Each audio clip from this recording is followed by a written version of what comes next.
हाँ, तो ये सारे फैलेंज और जॉइंट के अकॉर्डिंग, ठीक है। मतलब ठीक है।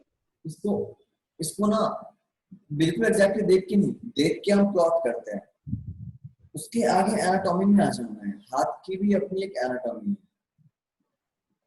और सबसे बढ़िया उपाय है ये, अपना हाथ को देखो। हालांकि सबके हाथ अलग अलग होते हैं, बट फिर भी बेसिक्स जो होते हैं वो सबके सेम होते हैं अप्रोक्सीमेटली। वो 20% का मैक्सिमम डिफरेंस होता है, डेविएशन होता है सबके हाथ में। तो जैसे बीच वाली उंगली का जड़ है या बाकी उंगली का जड़ है की जड़ें हैं, तो स्क्वायर हैंड भी होते हैं, स्क्वायर हैंड के बाद राउंड हैंड भी होते हैं, लॉन्ग हैंड भी होते हैं। और ये हैंड की स्टडी बहुत अच्छी तरीके से क्यूरोमैंसी में होती है। मतलब प्रॉपर्टीज हैंड के प्रॉपर्टीज के अकॉर्डिंग बंदे की साइकोलॉजी को हम बता सकते हैं। तो उस चक्कर में कई तरह से ना 5-6 तरह के हाथ की बनावट में लोग बांटते हैं। तो अलग अलग हाथों में देखना होगा। नॉर्मली क्या होता है कि बीच वाली उंगली का जड़ जो होता है ना, ये आर्क होता है। दिखाता हूँ मैं, ये जो मेरा जो ये हाथ है ना, ये आर्क होता है। लगभग ये सब में कॉमन मिलेगा, ये आर्क होगा ऐसे, और ऊपर भी ऐसे ही आर्क।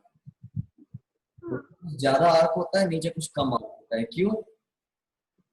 क्योंकि अगर नीचे ऊपर दोनों बराबर आर्क हो, इसका मतलब है कि सारी उंगलियां एक ही लंबाई की होनी चाहिए, लेकिन ऐसा होता नहीं है। तो इसीलिए ऊपर में क्या है, उंगलियों की लंबाई में भी फर्क है, और यहाँ बेस में भी फर्क है, इसीलिए ऊपर वाला कुछ ज्यादा ही हो जाता है।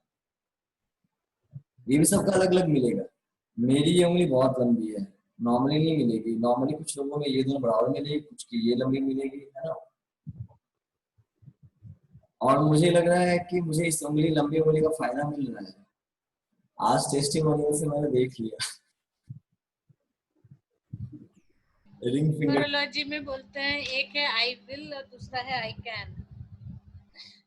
शायद इंडेक्स वाला आई विल है और रिंग वाला आई कैन है, ऐसा कुछ नहीं, वो तो पता नहीं, मैं ऐसा पढ़ा था ना, देखा बोलते हैं। था, अलग है। विल पावर के लिए थंब नॉर्मली होता है, हाँ, वो तो विल पावर होता है। और ये दोनों ना, ये होता है यश। अच्छा। और ये होता है कितने अच्छे से आप हैंडल करते हो लोगों को। I am not very good at handling, but पता नहीं कैसे मैं जो भी काम करता हूँ मुझे लोग अप्रिशिएट जरूर करते सेम है। हैं। तो ये एक फर्क होता है। तो ये दोनों बराबर नॉर्मली लोगों का होता है, और कुछ लोगों का ये छोटा ये बड़ा होता है। तो ये काफी बड़ा और क्रूड हो तो थोड़ी प्रॉब्लम होती है, वो इंसान थोड़ा सा ज्यादा ही डोमिनेट कर सकता है। मैं बिल्कुल डोमिनेटिंग नहीं हूँ, आप देख लो मेरी उंगली बता रही है। मैं ज्यादा प्रेशर डालने वाला है, डोमिनेट करने वाला इंसान कोई नहीं। इजी गोइंग, कूल कूल काम। तो वही मैं बोला कि ये सब चीजें जो है बेसिक, ये सब की थोड़ी बहुत डिफरेंस मिलेंगी। इसकी इसकी साइज बड़ी छोटी भी मिल सकती है। मेरा ये टच करता है, शायद इस वजह से मैं ठीक ठाक बोल पाता हूँ। ऑरेटर स्किल्स वगैरह छोटी उंगली की हाइट से होता है। जिसकी जितनी छोटी होगी छोटी वाली उंगली, उतना ज्यादा वो इंट्रोवर्ट और लिख के अच्छे से बता सकेगा, वो कन्वे नहीं कर पाएगा अपने जुबान से। तो ऐसा होता है। अंगूठा वगैरह भी ठीक ठाक है मेरा, बहुत ज्यादा बड़ा नहीं, वो छोटा नहीं। तो कहने का मतलब ये है कि थोड़ा सा इंटरेस्टिंग बनाया कि मैं एक्स्ट्रा चीजें इंक्लूड कर रहा हूँ, बट ऐसा इस क्लास का कोई स्कोप नहीं है ऐसा कुछ। यहाँ बस हमें बनावट स्टडी करनी है, हाथों की बनावट कैसी होती है। जैसे मेरी क्या ये चौड़ाई है, ये ऊपर की तरफ लंबाई है। तो अलग अलग तरह के हाथों को आप लोग स्टडी कीजिएगा। और मेरे में क्या है, ये और ये करीब बराबर है। यानी मेरे अंदर पशुता और ज्ञान दोनों बराबर बराबर है। ना तो मैं ज्ञानी हूँ, ना मैं पूरा पशु हूँ। मैं पशु भी हूँ, मैं थोड़ा बहुत ज्ञान भी है। माना जाता है जिसकी उंगलियां लंबी होती हैं वो बहुत सोफिस्टिकेटेड एंड ज्यादा नॉलेज की तरफ होते हैं। हठ बल जो होता है ना वो कम होता है, और जिनका ये ज्यादा बड़ा ही छोटा होता है वो हठी होते हैं, पार्श्विक होते हैं, वो एनिमल लाइक होते हैं। ज्यादातर बल प्रयोग करना चाहते हैं वो, टैक्टिक्स से या फिर ब्रेन का यूज करना कम चाहते हैं। बीच बीच में अक्सर लोग आपको नॉर्मल मिलेंगे, एवरेज मिलेंगे, बीच वाले थोड़ा बहुत का फर्क पड़ जाता है। स्क्वायर हैंड वगैरह होता है, इससे स्ट्रेंथ वगैरह का पता लगता है। तो ऐसे कहने का मतलब ये कि हैंड बहुत तरह के होते हैं। तो अलग अलग हैंड को भी आपको प्रैक्टिस करनी होगी, बट एक बेसिक्स जो होगा वो सेम होगा। ठीक है, किसी किसी का ये दोनों भी बराबर हो सकता है, होता है कुछ लोगों का ये दोनों बराबर होता है, लेकिन बहुत कम लोग। अंगूठे की बनावट भी अलग होती है, क्लब थंब भी होता है और कुछ का लंबा होता है, मेरा बीच है। एक किसी का होता है अपर फैलन छोटा होता है। थंब में बहुत प्रॉब्लम आ रही है ना, थंब को आज हम स्टडी करने वाले हैं कि आखिर थंब होता कितने टाइप का, मतलब कितने सारे पार्ट्स होते हैं थंब के। थंब यहाँ से अलग होता है, जैसे लोग ये कहते हैं प्लेट्यू, नहीं नहीं शुक्र, शुक्र है ये क्या होता है, शुक्र होता है, मैं नाम भूल रहा हूँ, हिंदी में शुक्र है ये शुक्र। एक तो उसका बेस होता है, ये फूला हुआ, ये शुक्र।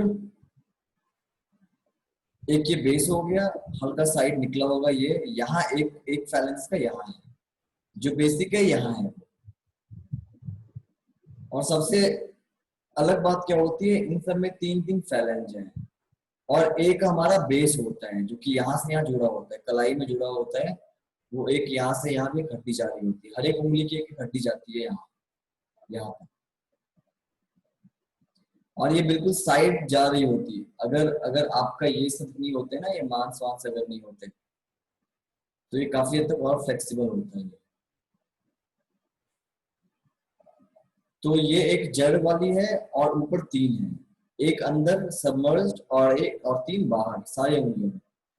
अंगूठे में क्या होता है, एक अंदर है ये रहा जो कि साइड से दिख जाता है, और दो ही होता है ऊपर। सबसे जो जरूरी चीज है जो अलग है इस केस में, वो क्या है कि ऊपर दो ही है। अब इनकी साइज मैटर करती है, ये वैरी करती रहेगी। जैसे मेरे में क्या है, अप्रोक्सीमेटली दोनों बराबर है, नीचे भी वाला भी ऊपर वाला भी। कुछ लोगों का ये ऊपर वाला ज्यादा बड़ा होता है, कुछ लोगों का नीचे वाला ज्यादा बड़ा होता है। ऊपर क्लब होगा, क्लब थंब, गोल सा। वैसे बता दूं मैं, ये बहुत इंपॉर्टेंट चीज है, ऐसे लोगों से ना उलझना मत, ये लोग पागल होते हैं, ये लोग कत्ल भी कर सकते हैं गुस्से में। कौन सा वाला? क्लब, क्लब थंब, ये थंब जिसका ऊपर आके छोटा सा होता है, नेल फाइल छोटा, नाखून छोटा होगा, गोल सा एक क्लब की तरह हो जाता है, जो खेलते हैं ना बेसबॉल। ऊपर एक मटके सा एक गोल सा एक रहेगा, छोटा सा रहेगा, पूरा गोल सा चौड़ा सा रहेगा ऊपर गोला।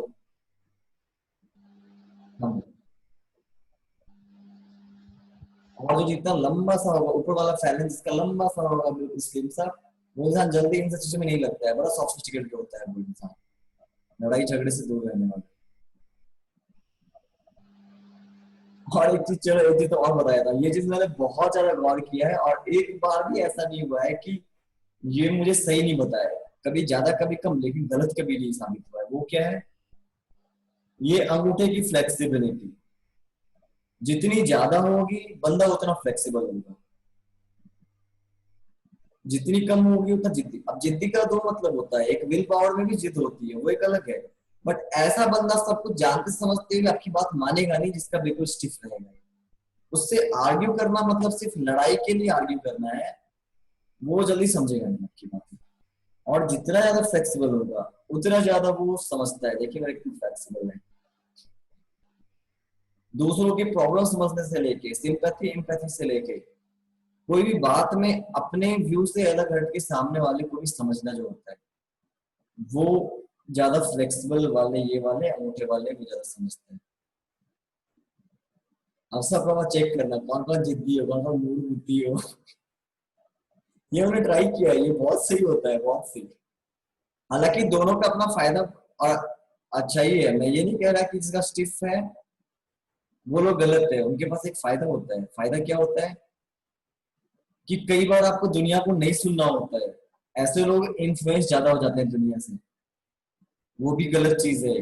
दोनों के बीच का एक पोर्शन हो तो बढ़िया है, इसका एक घाटा है कि ज्यादा इन्फ्लुएंस हो जाएंगे। ऐसे लोगों की अपनी ओपिनियन अक्सर होती नहीं है, या होती है तो बहुत ज्यादा सोचने समझने बहुत एक्सप्लोर करने के बाद फाइनली होती है। बहुत मुश्किल होता है इनका अपना ओपिनियन बनना और अपने ओपिनियन पे टिकना, मेरे इस वाले।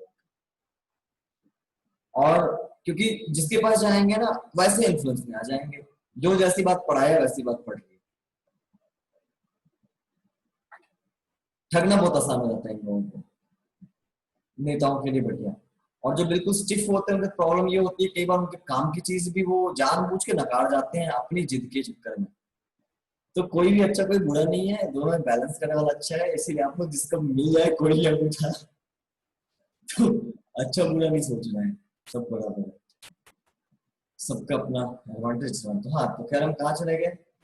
तो ये ध्यान देना है जब भी हम बनाते रहेंगे ना, तो फिंगर्स के शेप्स वगैरह पे जैसे हमने प्लॉट किया, बट साथ के साथ हड्डियों को देखना जरूरी है। हमारे फैलेंज कहाँ कहाँ है, कितने कितने बड़े हैं, रूट्स कहाँ है फिंगर्स के, किसकी किस फिंगर की रूट ज्यादा ऊपर होगी, किसकी रूट नीचे होगी, ये सारी चीजें आपको देखनी बहुत जरूरी है।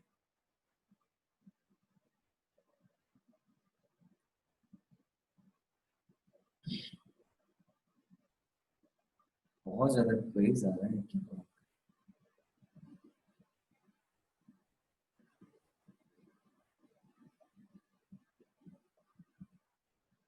बरोबर, 1 मिनट बस, आज भर का थोड़ा चक्कर है मेरे साथ।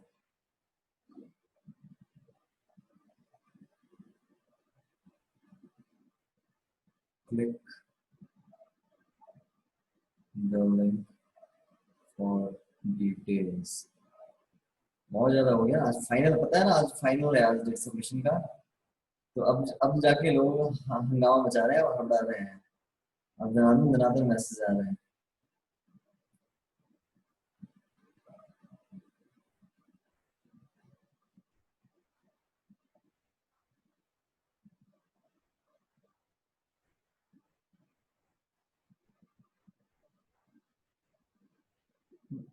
बस 1 मिनट।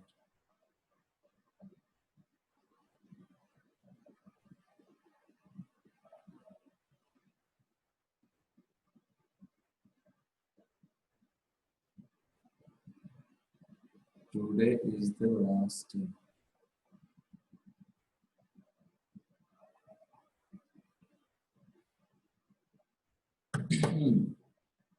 तो हमें फिंगर्स को भी उस तरह से देखना पड़ेगा, रूट वगैरह को बिठा के।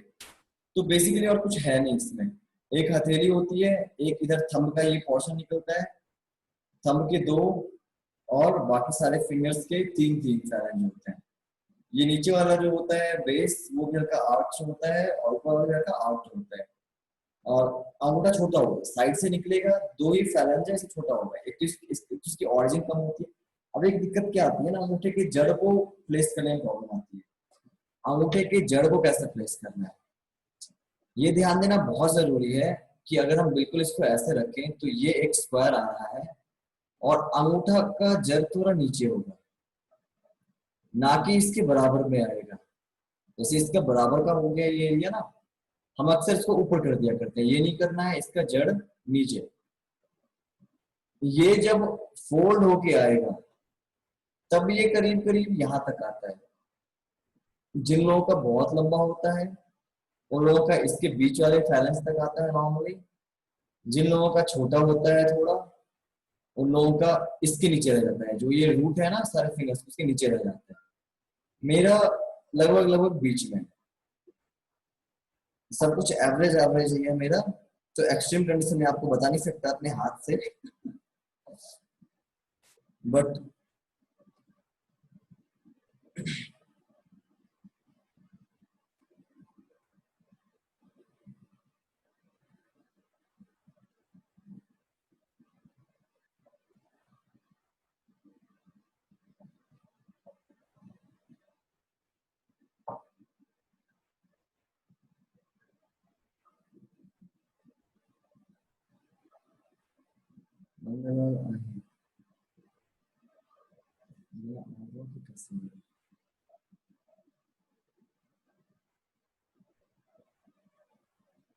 तो ये है बेसिकली हमारा हाथ, और कुछ भी नहीं है इसमें। अभी हम बना के कुछ देखेंगे, फिर आएगा समझ।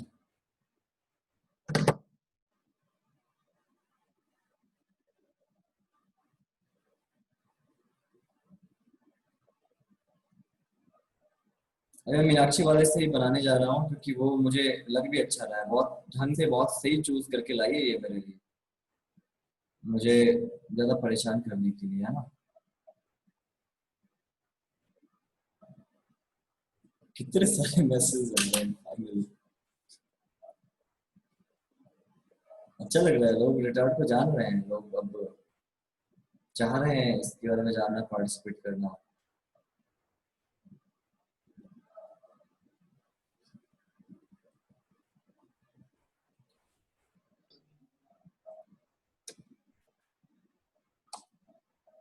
काफी टफ वाला हाथ चूज किया है इस मीनाक्षी ने मेरे लिए। मैं माफ नहीं करूंगा, देखो इतने टफ टफ हाथ में कैसे बनाऊंगा। सारी उंगलियां ही अलग अलग शेप में भाग रही है, अरे यार थोड़ा सा तो आसान चूज करते मेरे लिए। कम से कम दो उंगली को तो एक साथ बना सकता मैं, सारी उंगलियां ही भाग रही है। ऐसे थोड़ी होता है, उसे बोलो हाथ सीधा रखने। नाइंसाफी है सरासर। और आप सब प्रैक्टिस कीजिएगा, ठीक है, वरना पता चला कि देखने में आसान लग रहा है, जब मैं बनाऊंगा तो आसान ही लगेगा, लेकिन जब बनाने बैठेंगे तो प्रॉब्लम आ जाएगी। तो इसलिए ना आप लोग प्रैक्टिस साथ साथ करते चलो, नहीं तो बहुत प्रॉब्लम आएगी। हाँ, कल जब बना रहे थे तो आसान लग रहा था, पर जब हम बैठे बनाने तो बहुत ज्यादा मुश्किल लग रहा था। बस छोटी छोटी छोटी चीजें ऐसे ही परेशान करती हैं।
Main board image,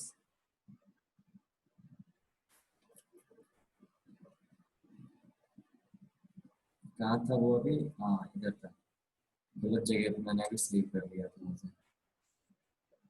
competition paid cover सब बेस्ट। चलो देखते हैं कैसे बनाया जाए। सरफरोशी की तमन्ना अब हमारे दिल में है, देखना है जोर कितना बाजू में कातिल है। वक्त आने दे तुम्हें, तुझे बता देंगे ए हाथ, हम अभी से क्या होता है, क्या हमारे दिल में है। दिख नहीं रहा। ओ अच्छा, दिख नहीं रहा है, ओके ओके ओके ओके। हाँ हाँ मैं समझ गया। अच्छा वो पहले ही बता दिया। वर्मा वर्मा वर्मा, अच्छा तभी से, अच्छा तभी से तो मैं, हाँ ये शेयर नहीं कर रहा था, कटिंग चढ़ते हुए हाथ दिखा रहा था, हाँ।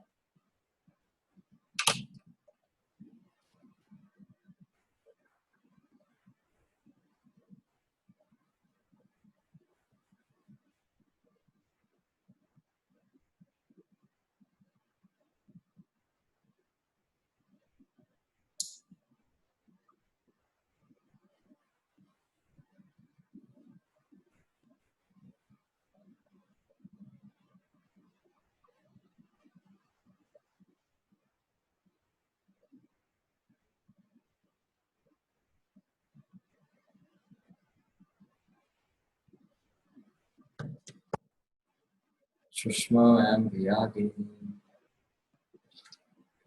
ये करो।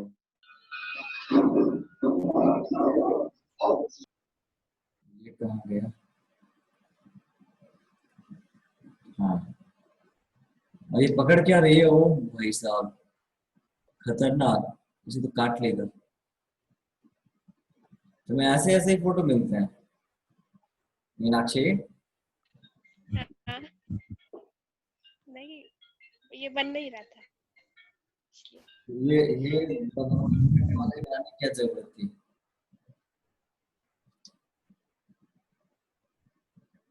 चलो, अब देखना, हंसना मत, फिर अगर नहीं बन पाया मेरे से। देखो, सबसे पहले इसको प्लॉट करना है। सबसे पहले सबसे बड़ी पिक्चर पे हम जाएंगे, सबसे बड़े वाले पिक्चर पे। यानी पहले एक हाथ हम बना रहे थे तो एक हाथ कर रहे थे, यहाँ दो हाथ है तो यहाँ पे एक हाथ को भी भूल जाएंगे। यहाँ हम बिल्कुल ही दोनों हाथ पकड़ लेंगे, ठीक है? हम्म,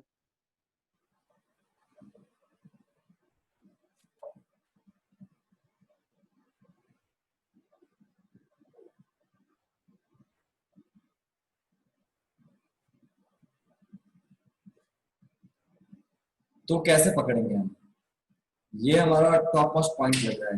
एक मिनट में किसी और को बनाओ। ये हमारा टॉप मोस्ट पॉइंट लग रहा है ना, ये वाली उंगली का ये वाला पोर्शन, ठीक है? ये हमें सबसे साइड वाला लग रहा है, तो हमें कुछ इस तरह से ना प्लॉट करना होगा इसे। कैसे?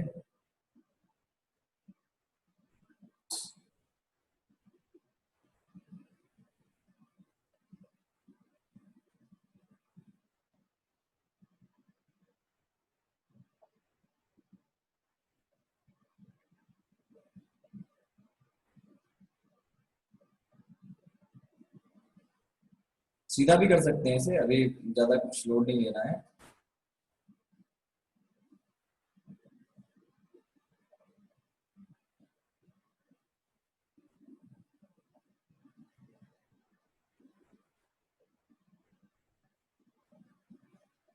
देखो, बस दोनों का ऐसे एक,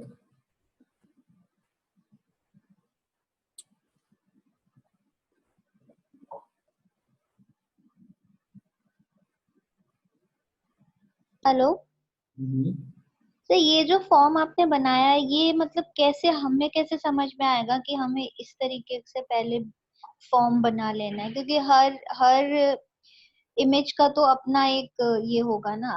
अब हमें कैसे समझ में आएगा कि चलो पहले एक ऐसे फॉर्म बनाए और फिर शुरू करें। तो शायद वो वाले फर्स्ट बिल्कुल स्टार्ट क्लास में नहीं थी ना, आप लोग बाद में आए थे ना? अच्छा अच्छा, इसीलिए। कोई नहीं, अभी भी, लेकिन अभी भी बीच में बताया हूँ मैं, ध्यान से देखिए, यही चीज थी, बस उतना टाइम हम अभी नहीं दे पाएंगे, मगर चीज तो वही सेम है। क्या बताता हूँ, ये हो गया टॉप एक्सट्रीमिटी, पहले से लोकेट करना है। लोकेट करने में कैसे करेंगे? ये सबसे साइड वाली एक्सट्रीमिटी रही, ये इधर की एक्सट्रीमिटी रही, और ये करीब हाथ के कलाई का ये एक्सट्रीमिटी, ठीक है? तो अगर हम देखें तो पूरा नहीं भी ड्रॉ करें तो हमारा काम हो गया, हमें एक्सट्रीमिटीज कोई प्रॉब्लम? नहीं, ठीक है सर। अब यहाँ से ऐसे शुरू किया हमने, ये टिप है हमारा, यहाँ अगर साइड कर लिया एक्सट्रीमिटी, ऊपर वाली एक्सट्रीमिटी है, इसके कितने नीचे है, ये कितना नीचे है इसके। हमने ये देखा, अपने मन में ही हमने ये लाइन ड्रॉ की। यानी अभी हम प्लॉट कर रहे हैं ऑल ओवर जो शेप बन रहा है, पूरे शेप को मिला के अगर हम देखें उसे प्लॉट कर रहे हैं अभी। जो पहले हम लोगों ने सिंप्लीफिकेशन से स्टार्ट किया था, ये वही चीज आ जाएगी पहले। हाँ, बस वही चीज है, सिंप्लीफिकेशन ही है। ठीक है।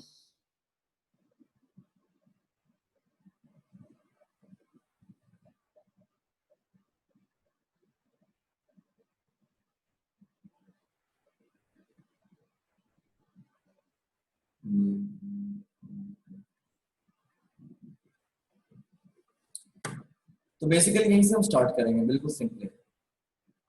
फिर अब यहाँ कैसे है, तो ये बिल्कुल सीधा सा ये ऐसे आएगा लाइन, तो हम बस ये ट्राई कर रहे हैं, जरूरी नहीं कि बिल्कुल सही हो। अभी देखिए, अभी इसको देखेंगे ना दोबारा आके, तो फिर से लगेगा नहीं यार, ये थोड़ा ऊपर से होता है। ये देखिए, अभी मुझे लग रहा है ऊपर से होता है।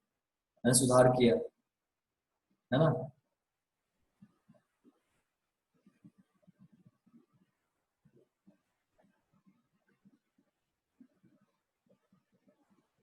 अब इधर भी देखिए, सिंपल सा अभी पहले लाइन हमने खींचा, यहाँ से यहाँ, ओके। बार बार ना इसे देखना, चेक करना बहुत जरूरी चीज है। जितना ज्यादा हम चेक करेंगे उतना ज्यादा हम सही होते जाएंगे। है ना।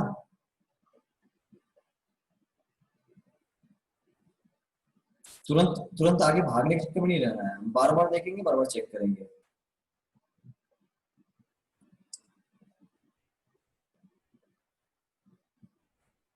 तो सुधार करेंगे पहले इसमें। अब लग रहा है ऐसा कि हाँ काफी हद तक इसमें सुधार आ गया है ना। थोड़ी चौड़ाई ज्यादा लग रही है क्या इसकी, तो थोड़ी सी चौड़ाई बढ़ाएंगे इसकी।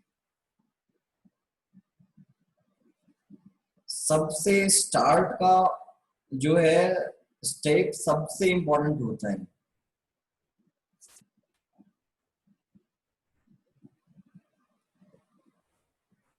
और इसी में अक्सर हम भाग जाया करते हैं, हमें इसी से बोरियत होती है और हम छोड़ के भाग जाया करते हैं इसी स्टेज में, और इसलिए प्रॉब्लम आ जाती है। दूसरी चीज क्या है, जैसे यहाँ पे ये एक्सट्रीमिटी है, इसको हम हॉरिजॉन्टल लेवल पे भी चेक कर सकते हैं। देखिए कहाँ आ रहा है, इसके इसके यहाँ आ रहा है, इसका मतलब इसके यहाँ आना चाहिए सेंटर में इसे, और आप देखिए आपका आपका आ रहा है, तो समझ जाइए कि हाँ आप सही बनाया बनाया आपने। तो रिलेशंस जितने सारे आप बना सकें आप उतने तरीके से बना सकते हैं।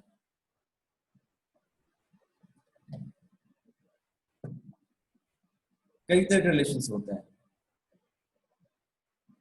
अभी आगे बढ़ते जाएंगे, अभी तो हमारे साथ कॉम्प्लेक्स नहीं है, तो अभी थोड़ा बहुत ही रिलेशन का चक्कर था, एक मिला हमने वो मैच कर लिया। सारे रिलेशंस को मैच करके एक फाइनल अब हमारा ये बना।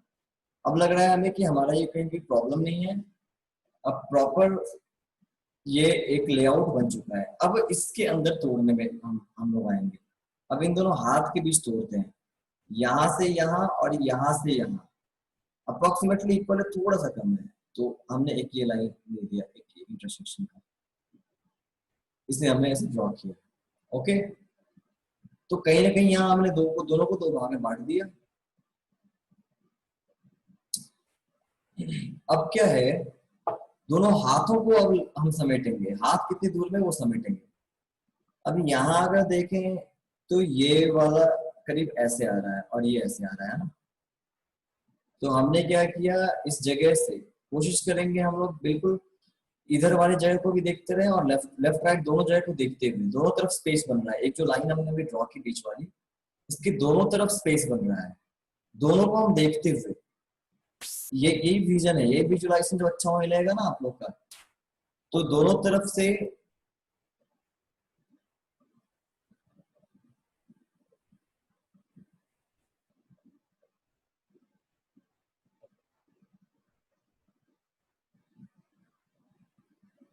आज फिर आपने कुछ भेजा है क्या मैम? नहीं ना,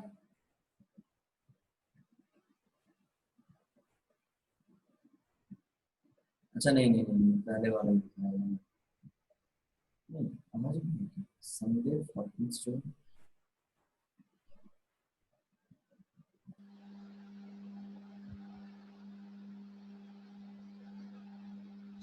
ওটা তো একটু জল ঢেলে নিয়ে চলে আসবে।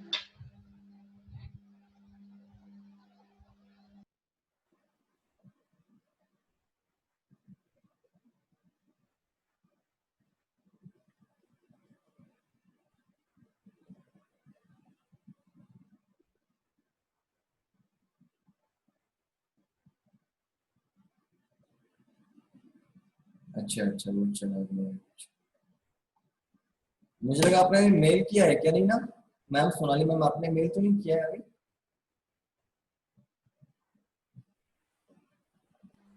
नहीं अभी कोई मेल नहीं किया। अच्छा तो पहले का पता नहीं क्या कर रहा है।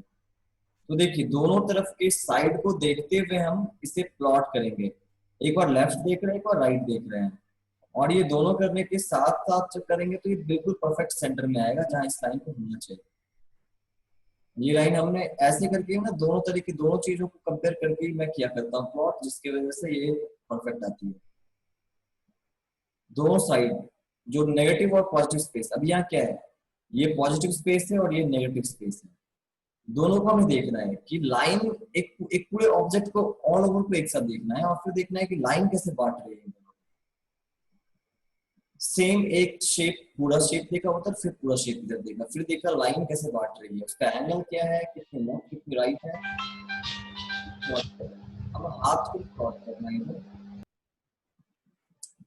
एक बेसिक प्लॉटिंग कर दी हमने यहाँ। अब यहाँ हेल्प क्या करेगा ना, इस अंगूठे की जो ऊंचाई है वो करीब इसके हल्का सा ऊपर जा रही है, तो इसके हल्का ऊपर जा रही है, यानी ये अंगूठे की ऊंचाई है। अब देखिए रिलेशंस निकलने वाले, थोड़ी बहुत रिलेशन जब हमने प्लॉट कर ली, जैसे कि हमारा अंगूठा ये मिल गया, ये फिंगर वगैरह करीब यहाँ मिल गया, और इसे ऐसे प्लॉट किया। अब यहाँ देखिए बहुत खूबसूरत सी क्या चीज है, हम यहाँ उंगली को ध्यान देंगे, पर हम यहाँ ध्यान दे सकते हैं कि इसके बीच कैसा शेप बन रहा है। अगर इस शेप पे ध्यान दे दिया, जैसे मैंने येलो से ये ब्लू से भरा है, तो बहुत आसान हो जाएगा हमारा बनाना। आप देखिए कितना सिंपल सा शेप है यहाँ। तो उंगलियों को प्लॉट करने के साथ साथ पहले अंगूठे और उंगलियों के तरीके से हमने प्लॉट किया। अब हम देख रहे हैं उस शेप को, जो शेप बन रहा था वहां। अब देखिए बीच वाले शेप को हमने वैसे ही बना दिया। एक बार उंगली की तरफ से देख रहे हैं, एक बार नेगेटिव स्पेस की तरफ से देख रहे हैं, और देखिए कितना अच्छा बन रहा है।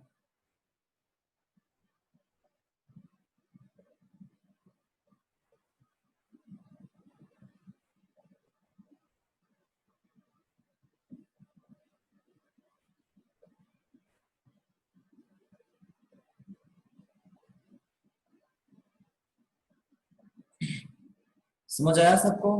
ये नेगेटिव स्पेस का खेल है, इस पे बहुत ध्यान देना है। अब ऐसे करके ही बेसिक्स में हमें डिवाइड करना है इसको शेप्स में। एक ये, अब ये कहाँ से टूटा है, ऊपर सेंटर से हल्का ऊपर से तोड़ा हमने इसे और ऊपर दे दिया। 2 उंगली यहाँ हो गई, 1 उंगली यहाँ हो गई। अब अंगूठे और इसकी छोटी उंगली में भी रिलेशन ढूंढ सकते हैं। अंगूठे की ऊंचाई ये है, छोटी उंगली हल्का सा ऊपर, ये हल्की ऊपर है, ये अंगूठे की ऊंचाई हो गई, और ये छोटी उंगली की ऊंचाई हो गई। हो गया, ये पंगा ही नहीं है, बन गया। ये अंगूठा हल्का नीचे से अंदर से आया है इस लाइन के, तो अंगूठे को हल्का अंदर से कर देंगे। और अब देखिए अंगूठे और उंगली के बीच कैसा शेप बन रहा है, ये जो शेप बन रहा है इस पे ध्यान दे देंगे हम। तो हमारा ये अंगूठा पहले बनाया, और अब शेप पे ध्यान देंगे। छोटी उंगली, अंगूठा और उसके बीच की ये शेप। अब ये तो हो गया प्लॉटिंग का चक्कर है, ये तो प्लॉटिंग हो गया। अब हमें थोड़ा सा ध्यान देना होगा कि बनावट क्या है एग्जैक्टली उंगली की। अब हमें जब लोकेट कर लिए, तो अब हमें उंगली उंगली को देखना है, तो थोड़ी एनाटॉमी पे आना पड़ेगा। अब सच में कैसी बनावट है, जैसे अंगूठे को अगर हम थोड़ा सा डिटेल करें, चलिए पहले मैं ऐसे ही बनाता हूँ, फिर अगले में डिटेल करता हूँ तो अच्छा लगेगा।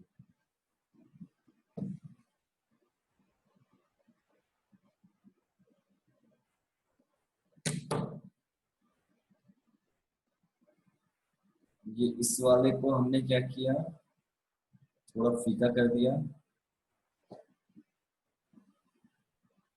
और अब हम बना रहे हैं इसके फाइनल तक हम जाएंगे।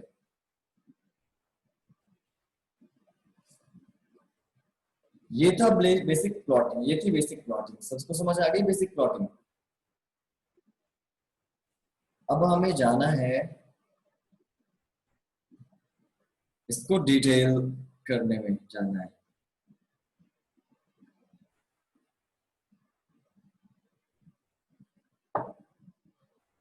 फिंगर, इसका एक फैलेंज ये है, दूसरा फैलेंज ये है ना?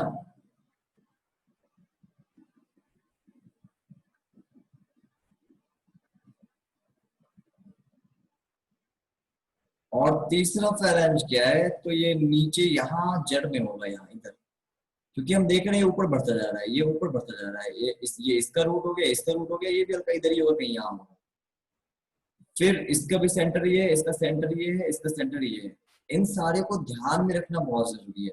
और सबका जो एक पॉइंट है ना, आपको मैं 2 मिनट के लिए ना, मेरे ख्याल से वो ज्यादा बढ़िया रहेगा,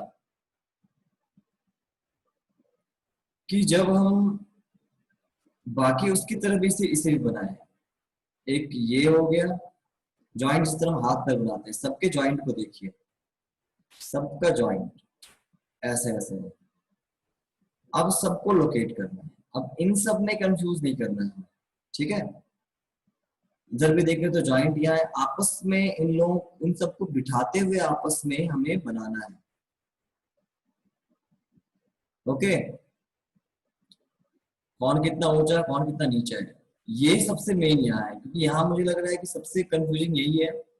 आसपास है और सबका मिड वाला अगर ये सही हो जाए हमारा, तो फिर ऊपर बन जाएगा, ऊपर ज्यादा ट्विस्ट नहीं है। सबसे मेन जो मूवमेंट होती है सेंटर वाले सेंटर से होती है। तो हम इससे प्लॉट अगर करें तो कैसा रहेगा, एक मान लिया कि यहाँ से गुजर रहा है, ठीक है, पहले वाले का मिलेगा, दूसरे वाले का जस्ट बगल लेयर का नीचे ये हो गया, तीसरे वाले का अगर ये पॉइंट है, और चौथे वाले का जरा नीचे, ये जो उंगली नीचे गई थी हमारी, ध्यान रखना है पहले जो हम यहाँ में प्लॉट किया उसको भी ध्यान रखना है। हम एनाटॉमी डाल रहे हैं, अब हम उसमें कोई बनावट डाल रहे हैं उसकी, तभी तो सिर्फ जगह हमने बना लिया है ना। अब देखिए अप्रोक्सीमेटली हमारा सब हो गया है प्लॉट। इधर भी देखिए त्रिभुज ऐसे आई इस जगह, ये इस जगह पे है, यानी कि इस जगह पे हमारा ये बनेगा, फिर यहाँ ये दोनों उंगली इस तरह से आई होंगी, तो अप्रोक्सीमेटली इसी के सीध में ऐसे ऐसे ये भी बनेगा। तो जो ज्यादा क्लियर नहीं हो अभी चिंता नहीं करना है, एक एक ऐसे एक डाल देना है, वहां जो लगे आपको डाल देना है और छोड़ देना है, क्योंकि फिर बाद में बाकी चीज जब बन जाएगी ना तो वो आसान हो जाएगा। ये पजल की तरह है, वैसे क्रॉसवर्ड पजल होता है, जो नहीं होता हम छोड़ दिया करते हैं, बाद में जब सब बन जाता है तो वो भी आसान हो जाता है। जैसे हम लोग स्कूल में फिल्म में ब्लैंक्स वगैरह करते थे, जब हमें दिए होते थे वर्ड्स, एक लास्ट का एक दो तो हमारा ऐसे बन जाता था, जब सारे भर जाते थे तो बन जाया करता था।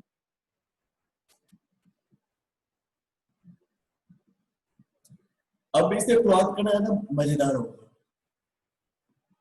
क्योंकि अब हम जान रहे हैं, हमें पता है कि कैसे कैसे इस फीमेल की बनावट होगी। अब बीच वाला फैलेंस देना आसान है हमारे हमारे लिए, बीच वाला दिया हमने फैलेंस और ये बना दिया हमने। अब एक दिक्कत क्या होती है, जब हम फैलेंस बनाने लगते हैं तो कुछ एक्सेस कर देते हैं। जैसे मीनाक्षी तुम्हारे वो वाले हाथ, जो एक हाथ ऐसे था उसमें ये प्रॉब्लम थी कि हम कुछ ज्यादा ही उसे एग्जैजरेट करते हैं, लाइक दिस। इस चीज से हमें बचना होगा, ठीक है। ओवर एग्जैजरेशन नहीं करना है, ये हल्का सा होता है हिप्स में या आपके वेस्ट में, कभी हमने ओवर एग्जैजरेट नहीं किया ना, हमें पता है अंदर कितनी खतरनाक वाली हड्डी है, बिल्कुल जो हड्डी है बिल्कुल अलग दिखती है, लेकिन फिर भी उसे हल्का सा बनाया क्योंकि मसल्स चढ़े हुए हैं उसके ऊपर, मांस चढ़ा हुआ, मसल्स चर्बी सब चढ़ी हुई है। वही यहाँ भी होता है, यहाँ पे भी हड्डी भले ही बहुत ज्यादा शार्प हो, बट ये कभी उतना शार्प नहीं होगा। इस बात को ध्यान में देना है, ध्यान रखना है, क्योंकि ऐसा नहीं, कुछ लोगों को होता है, कुछ एक प्रॉब्लम होती है ना, मरासमस टाइप की, जो सूख सी जाती है बॉडी, उन उन सब का इस तरह से आपको दिखेगा। लेकिन नॉर्मल केस में हमें चलना है फिलहाल, नॉर्मल अगर फतह कर लिए तो एक्सट्रीम केस तो हम बना ही लेंगे, क्योंकि थोड़ा सा डेविएशन करना होता है और कुछ नहीं होता। अब देखिए अभी फिलहाल मैं कुछ सिंपल सीधा रख रहा हूँ, ये उंगली भी है, हल्की नीची है, ये ऐसे मैंने रखा, फिर ये टिप्स, आप टिप को लोकेट कर सकते हो, यहाँ ये टिप है, इससे हल्के नीचे इसकी टिप है, इससे हल्के नीचे इसकी टिप है ना। कल हम लोग टिप लोकेशन भी पढ़े हैं, ये टिप हो गया। अब जो पहले थोड़ा लोकेट हमने किया भी था उसे अच्छे से लोकेट करेंगे और अच्छे से, ठीक। यहाँ से इसका एक फैलन गुजर रहा है, ध्यान में रखना है। और ये अब यहाँ अब क्या है कि इस पोर्शन को तोड़ना है, अब इस पोर्शन को तोड़ेंगे, इस चौड़ाई की अगर हाथ हमें मिल गई तो उसको बीच में यहाँ से तोड़ना मुश्किल नहीं है, तो वही हम कर रहे हैं। एक को तोड़ के दो, फिर दोनों टुकड़ों को तोड़ के फिर चार करेंगे, फिर चारों टुकड़े को एक एक में तोड़ देंगे और कर देंगे आठ। वही चल रहा है यहाँ पे। हम हमें ये तोड़ना आसान है, जो शेडो गया है ना, ये बनाना आसान है, पहले टफ था। अब ये हमारा प्लॉट हो गया,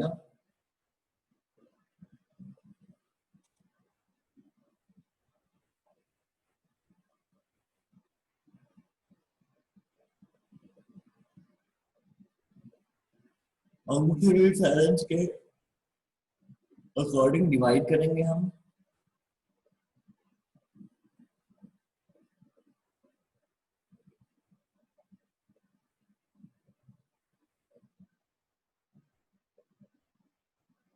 ठीक,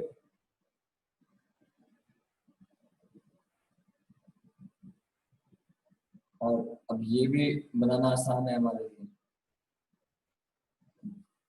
अब इससे भी अगर और डिटेल फिल करेंगे हम, तो अब हर एक उंगली को जो सीधा मैंने कर दिया था, अब उसे भी थोड़ा सा मैं जा रहा प्रॉपर बनाने। और एक फायदा क्या होता है ना, कि इसमें कुछ चीजें जो नहीं दिखेंगी ना, वो दिखने लगेंगी। अगर एटॉमिक के तरीके से देखा जाए तो आपको आइडिया मिल जाता है कि एग्जैक्टली ये कैसी होगी।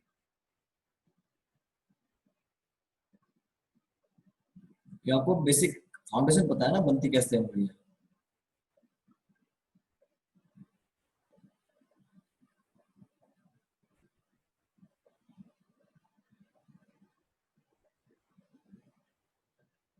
जैसे आप लोग शायद नहीं देख पाए, मैंने क्रीज देख ली। अभी देखिए, ये जो फिंगर इस तरह से आएगा, ये फिंगर ऐसे आई है, और यहाँ है तो हल्का सा यहाँ पे ये क्रीज आएगा। तो इस तरीके से मैंने देखा इसे, और इस तरीके से यहाँ मैंने बना भी दिया।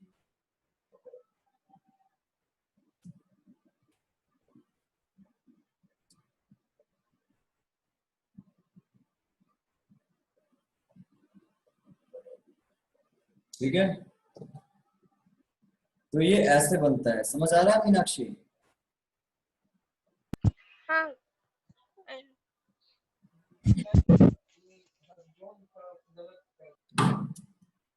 हड़बड़ाना नहीं है, जितना डरोगे उतना प्रॉब्लम आएगा।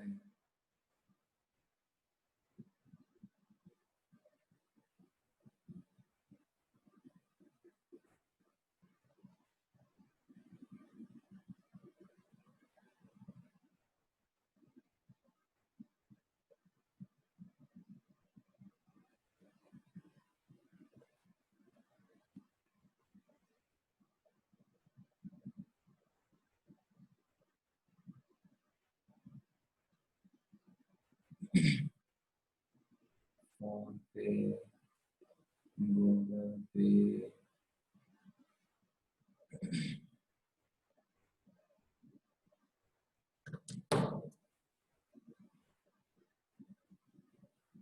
अब इस चीज को जितना आप डेप्थ में ले जाना चाहें उतना ये अच्छे से। अंगूठे का शेप भी अभी बड़ी बहुत बढ़िया नहीं है, अंगूठे का शेप और बढ़िया हो सकता है। तो अंगूठे के शेप को धीरे धीरे हम निकालेंगे।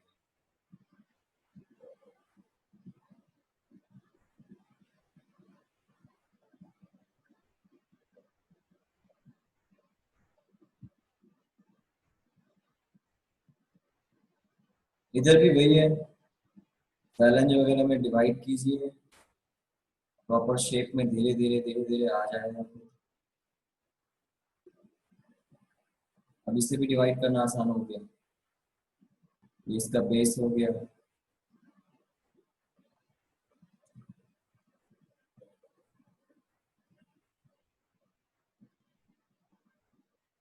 यहाँ टिप आएगा इसका, फिलहाल छोड़ दिए, ज्यादा कॉम्प्लेक्स है।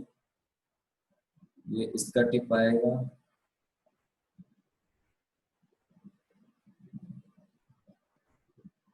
यहाँ इसका टिप होगा,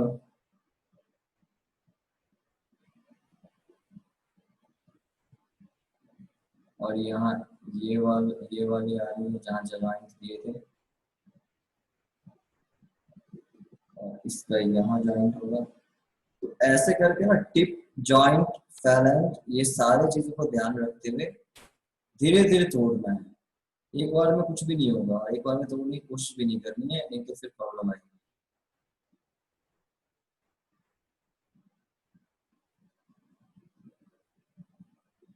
अब देखो, धीरे धीरे सॉल्व करते करते कैसे पजल सॉल्व हो जाते हैं। हो गया ये पजल सॉल्व। अब प्लॉट हो गया सब, फैलेंज अकॉर्डिंग भी, एटॉमिक अकॉर्डिंग भी। अब क्या करना होगा, अब इसे बस डिटेल में शेप देना होगा।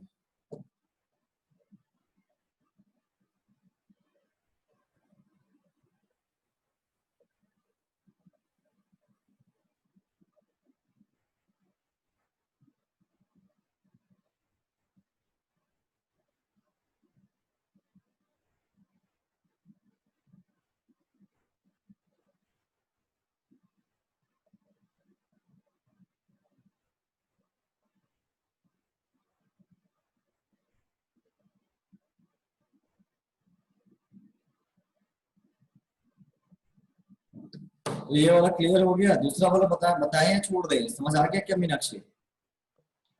हाँ हो गया, फिर से दिखाइए। सबको आगे समझ है?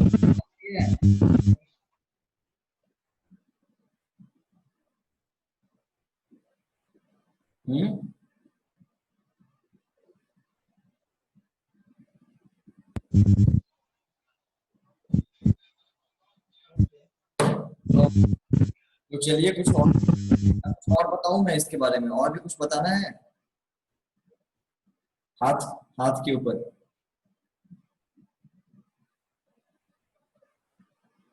और प्रैक्टिस करनी होगी। अभी कुछ कुछ तो गलत बनेंगे कुछ शुरुआत के हाथ।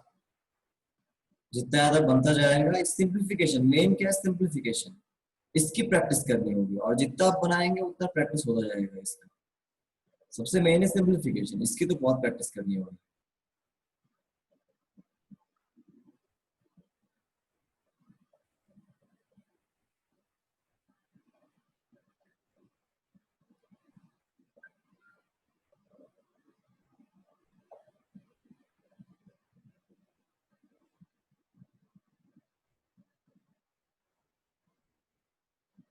ठीक है।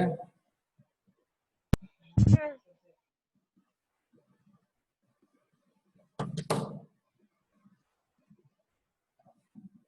फिर इसको शेयर कर दिया जाएगा तो सेम हो जाएगा।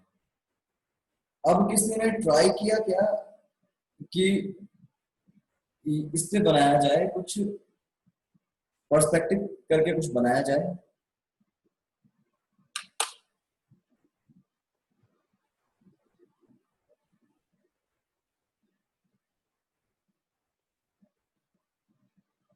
मेरे ख्याल से थोड़ा सा पर्सपेक्टिव को होल्ड पे डालते हैं आज, थोड़ा सा मजा लाते हैं क्लास में, क्योंकि मजेदार नहीं रह पा रही क्लास, अब बहुत ज्यादा हो जाता है ये। आपको पता है पोजेस, जो ह्यूमन पोज होते हैं, उसके बारे में बहुत गहरी नॉलेज आपको चाहिए अगर अच्छा ये बनाते हैं। हालांकि नॉलेज जमा करना बहुत मुश्किल नहीं है, सबसे आसानी से मिलने वाला नॉलेज भी पोज के बारे में नॉलेज है, क्योंकि वो हर जगह हम देखते हैं, बस हम देखते हैं, उसे ऑब्जर्व नहीं करते। तो अगर ऑब्जर्व किया जाए तो सबसे आसानी से यही मिलेगी। ठीक है, तो ये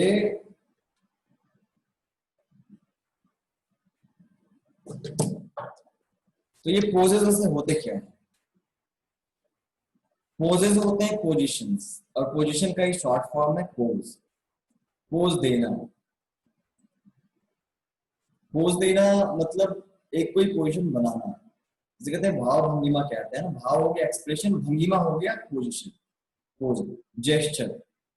भंगिमा भाव चेहरे का होता है, भंगिमा हो गया जेस्चर या फिर पोज, जिसको कहते हैं पोज। तो सबसे ज्यादा जरूरी, जब आप लोग जब बॉडी बनाना सीख जाएंगे, या फिर ऐसा भी नहीं है कि आप लोग बिल्कुल परफेक्ट आप बॉडी बनाना आए तभी आप कर सकते हैं, ऐसी बात नहीं है। अगर पोज पे आपका कमांड हो गया तो कुछ लाइन बस ऐसे ऐसे घुमा फिरा के बस आप कुछ लाइन बना देंगे ना, उस लाइन में फील आ जाएगी।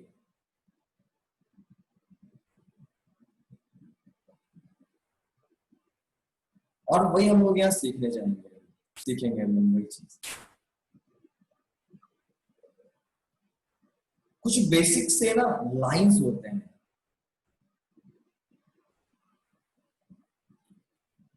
कुछ बेसिक से लाइन है। क्या है लाइन? स्ट्रेट लाइन, ठीक है, झुकी हुई चीज है। तो ये तो हमारे डे टू डे लाइफ की चीज है, हम लोग काफी हद तक जानते हैं, समझते हैं। और वैसे यहाँ भी ये काम करता है। अगर कोई बिल्कुल एक स्ट्रेट अपराइट एरर खड़ा है, बिल्कुल स्ट्रेट सीधा, ना ज्यादा सीधा निकाला है ना ज्यादा झुका है, तो वो बंदा काफी रोबोटिक लगेगा, बहुत फॉर्मल लगेगा वो बंदा। जैसे आपने देखा होगा कि बड़े बड़े जो लोग होते हैं, या राजा महाराजा मूवी वगैरह में भी होते हैं, तो वो लोग खड़े तो वो देखिएगा कि वो लोग बात कर रहे हैं, जो लोग जो मेन वाला कैरेक्टर बात करेगा, और उनके साथ जो सेवक होते हैं या फिर आर्मी, वो ऐसा लगेगा, भूल जाते हैं कई बार कि वो इंसान कुछ सुन भी रहा है इनकी बातें। वो इंसान इंसान लगता ही नहीं है, वो इंसान लगता है एग्जिस्ट ही नहीं कर रहा है, इतना रोबोटिक हो जाता है। ऐसा नहीं है कि वो इंसान वहां नहीं होगा, अपने घर जाता होगा वहां पे तो पूरा लाइवली सा इंसान दिखता होगा, लेकिन उस जगह आप भूल जाएंगे कि बगल में कोई खड़ा भी है, एक पेड़ की तरफ वो आके खड़े हो जाएंगे बॉडी गार्ड्स वगैरह भी। ऐसा लगेगा ना, तो एक्सप्रेशन है ना, थिंकिंग है, कुछ भी नहीं लगेगा उनका। तो ये चीज जो होती है ना, ये बिल्कुल अपराइट अगर खड़ा हो जाए तो बंदा रोबोटिक सा लगेगा, बहुत फॉर्मल लगेगा, और ज्यादा फॉर्मल होने के बाद इमोशनल वो नहीं करता। तो इमोशंस या जो एक सोच, एक फीलिंग होती है, वो चीजें चली जाती हैं।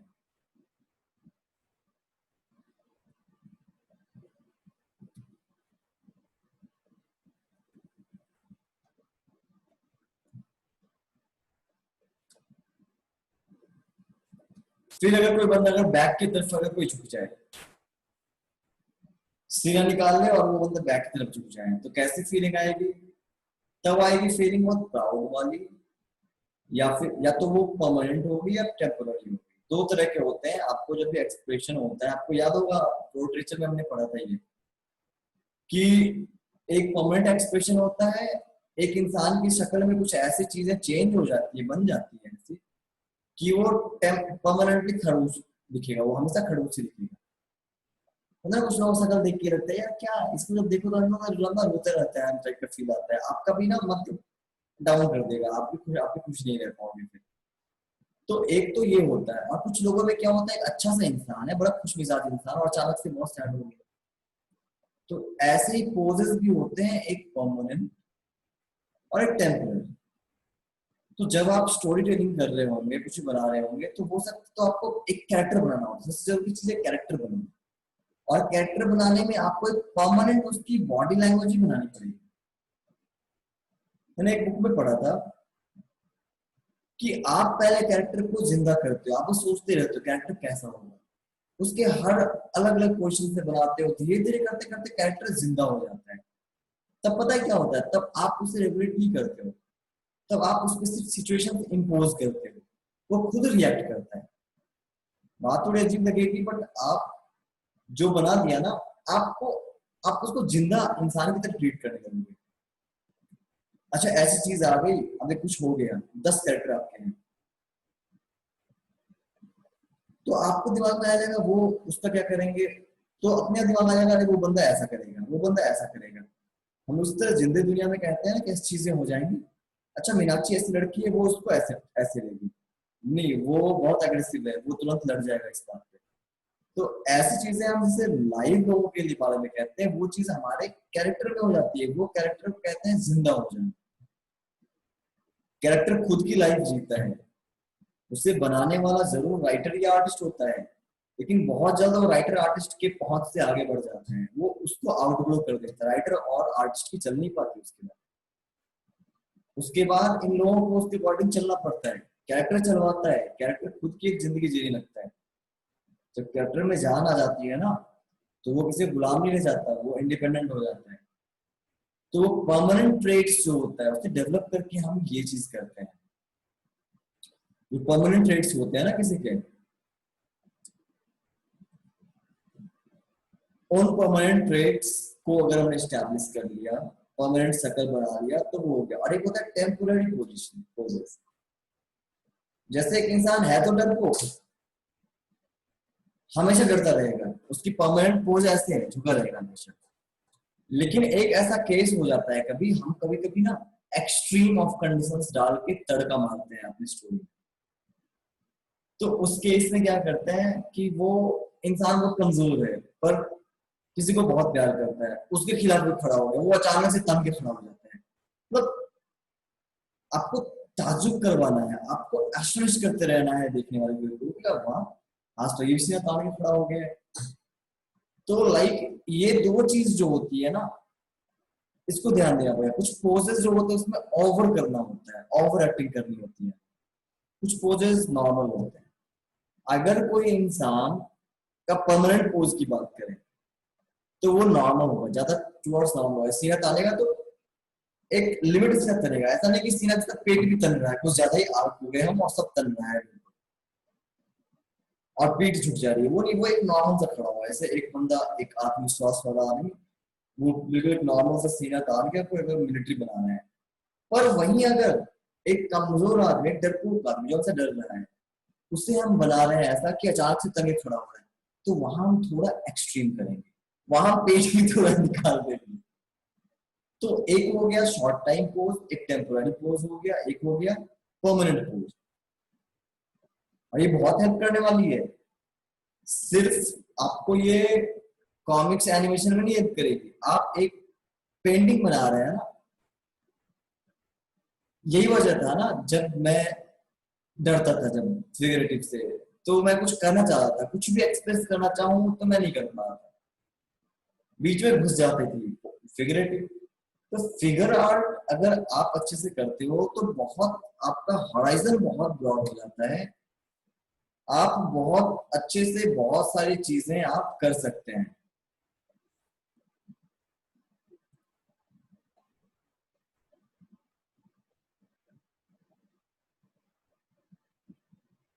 तो इसलिए समझना जरूरी है किस जगह कैसा करना है।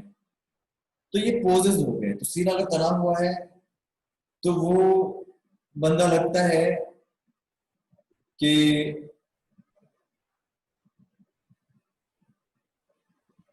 काफी कॉन्फिडेंस में है, कुछ ज्यादा तान दिया जाए तो लगता है कि वो कुछ ज्यादा ओवर एक्टिंग कर रहा है।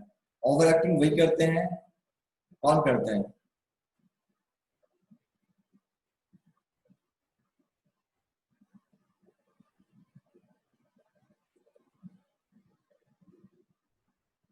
ओवर एक्टिंग वो करते हैं जो हैबिचुएटेड नहीं होते हैं, जिसकी हैबिट नहीं होती कुछ ऐसा करने की, वो लोग ओवर एक्टिंग करते हैं। तो एक तो ये हो गया।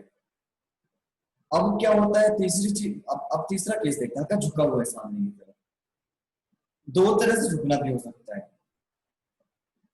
बारीकियों को समझना बहुत जरूरी है, ठीक है? और बारीकियों को हम क्या समझेंगे?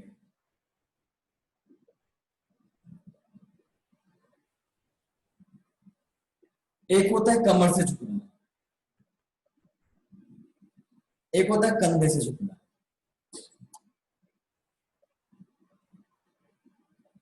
क्या फर्क है दोनों में, कोई बताएगा?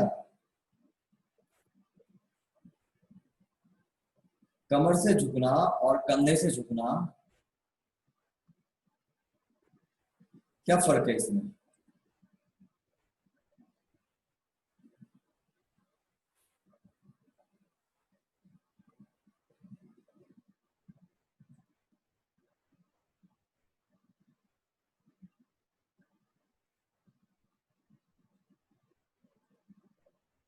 कोई तो बताइए।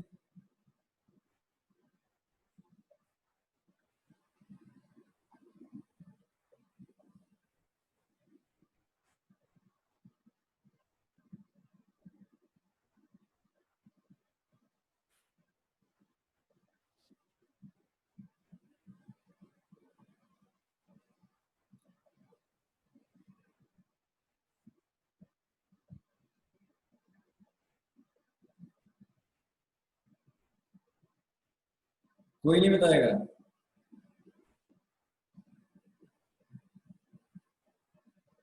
अरे आप लोग इतना टेंस क्यों हो रहे हैं? बहुत आसानी से ही हो सकता है। बूढ़े लोग कमर से झुकते हैं। कमर से झुकना है, और मतलब एक पर्सनालिटी है ये एज फैक्टर को हटा दिया जाए, यहाँ हम आते हैं फीलिंग्स। पोज से हम क्या समझते हैं? तो अगर यहाँ पे कोई अगर कमर से झुक रहा है, ठीक है, और कोई बंदा अगर ऐसे झुका हुआ है, तो दोनों की फीलिंग में, दोनों को देख के क्या लगता है आपको?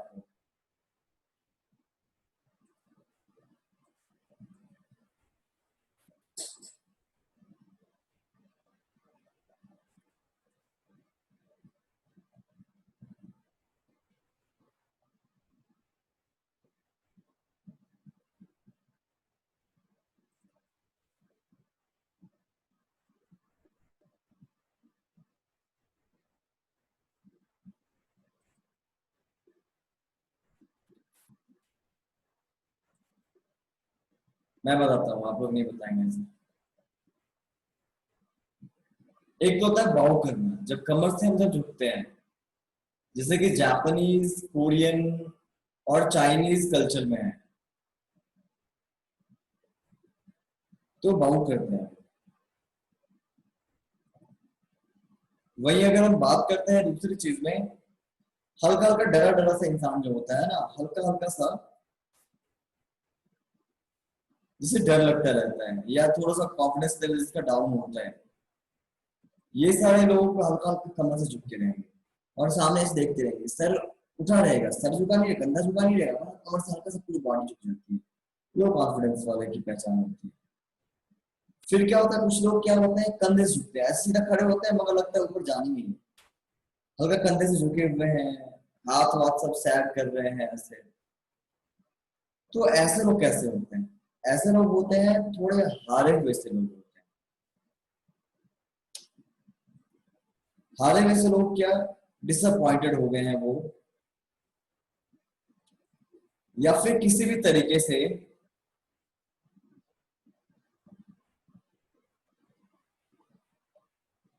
टेम्पोररी या परमानेंटली हारे हुए से लोग हैं, सैड से लोग हैं, डरे हुए से नहीं है। तो ये लोग सब कैसे होंगे? ये लोग ऐसे करके झुक के मिलेंगे आपको। तो आपको इन सब चीजों पे ध्यान देना होगा। ये तो सारे पोज आप देखेंगे, सब पे ध्यान देना होगा। आप जो पेड़ देखते हैं ना, पेड़, आप उन पेड़ के पोजेस भी आप देख के बता सकते हो पेड़ के क्या मूड है। सबसे अच्छा एक यही होता है उपाय, आप पेड़ को देखो और पेड़ को देख के आप फील करो कि वो पेड़ कैसा है, क्या फीलिंग आ रही है, क्यों झुका हुआ इस तरीके से। कुछ पेड़ आपको लगेगा कि पूरी दुनिया को बचा रहे हैं, पूरी दुनिया को हेल्प करने के लिए कुछ पेड़ लगेंगे आपको आए हैं वहां है। कुछ पेड़ लगेंगे बहुत सैड से हैं, कुछ पेड़ लगेंगे आपको बहुत सिमटे हुए से हैं, कुछ लगेंगे कि बहुत फैले का अकड़ू पेड़ लगेंगे कुछ आपको। कुछ पेड़ ऐसे होंगे जो लगेगा कि किसी का के गम में है, मातम मना रहा है। तो पेड़ से ज्यादा बढ़िया आपको कोई भी चीज पोज स्टडी करने के लिए नहीं मिलेगा। सिंपल पोज की भी बात करें, हर एक शाखा, हर एक ब्रांच का अपना एक अपनी एक अलग फीलिंग है।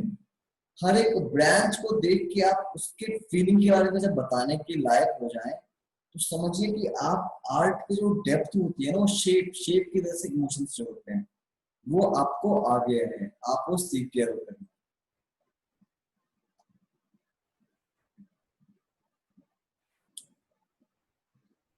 तो इस तरह की चीजों पे आप लोगों को ध्यान देना है। फिर क्या होता है, एक आदमी ऐसे करके करते हैं, हाथ को ऐसे फोल्ड करके रखा, ठीक है। ये इसका मीनिंग आप लोगों को ना कुछ बुक्स अगर मिले ऑनलाइन भी तो हेल्प करेगी। बॉडी लैंग्वेज की बुक्स भी आप लोगों को हेल्प करेंगी इस चीज में, क्योंकि बॉडी लैंग्वेज भी जुड़ जाएगा, आर्ट में बहुत चीजें जुड़ जाती है। तो मैं कुछ बताया करूंगा इस तरह में बता रहा हूँ, मगर आप लोग को अगर मिले तो और बढ़िया रहेगा, और ज्यादा डिटेल में आप लोग देखेंगे। हैंड को क्रॉस करना, ये कंटेंटमेंट सेटिस्फैक्शन की निशानी है। दो चीज होती है, सेटिस्फैक्शन का मतलब ये हो जाता है कि you are not feeling scared or you're not feeling hollow, neither in anxiety or under confidence. Satisfaction का मतलब क्या होता है? कॉन्फिडेंस आपके पास अपने आप आ जाएगी। सेटिस्फैक्शन जब होगी तो कॉन्फिडेंस का भी एक वो रूप है, और बहुत सारी और भी चीजें हैं, जैसे कि आपको डर नहीं होना, सॉरो नहीं होना, एक कंटेंटमेंट की फील। लेकिन एक और चीज होता है, उस केस में आप दूसरों से कट भी जाते हैं।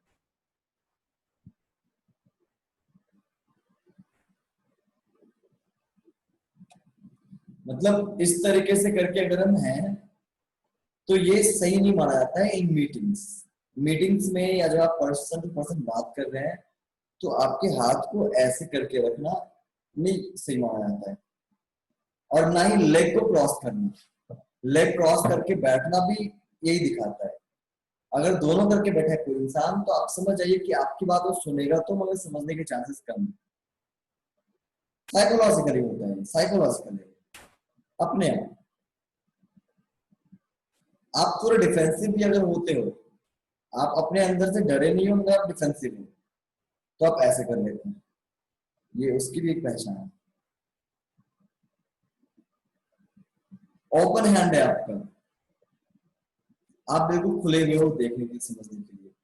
और जब आपके हैंड इस तरह से फोल्ड हो गए ग्रास्प में, तो आप सुन रहे हो, समझ रहे हो, कंटेम्पलेट कर रहे हो, आप उसको प्रोसेस करके लॉजिकली ले भी रहे हो, और हो सकता है कि उसके ऊपर आप कुछ प्लानिंग भी करिए, मतलब पूरा मंथन चल रहा होता है यहाँ। तो आप इसको अक्सर ऐसे ज्वाइन करते हैं। सब देख रहे हैं ना?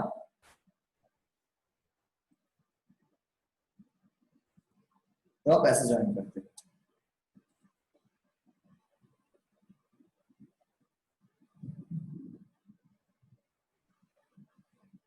इस तरीके से करके आप ऐसे बैठ जाएंगे।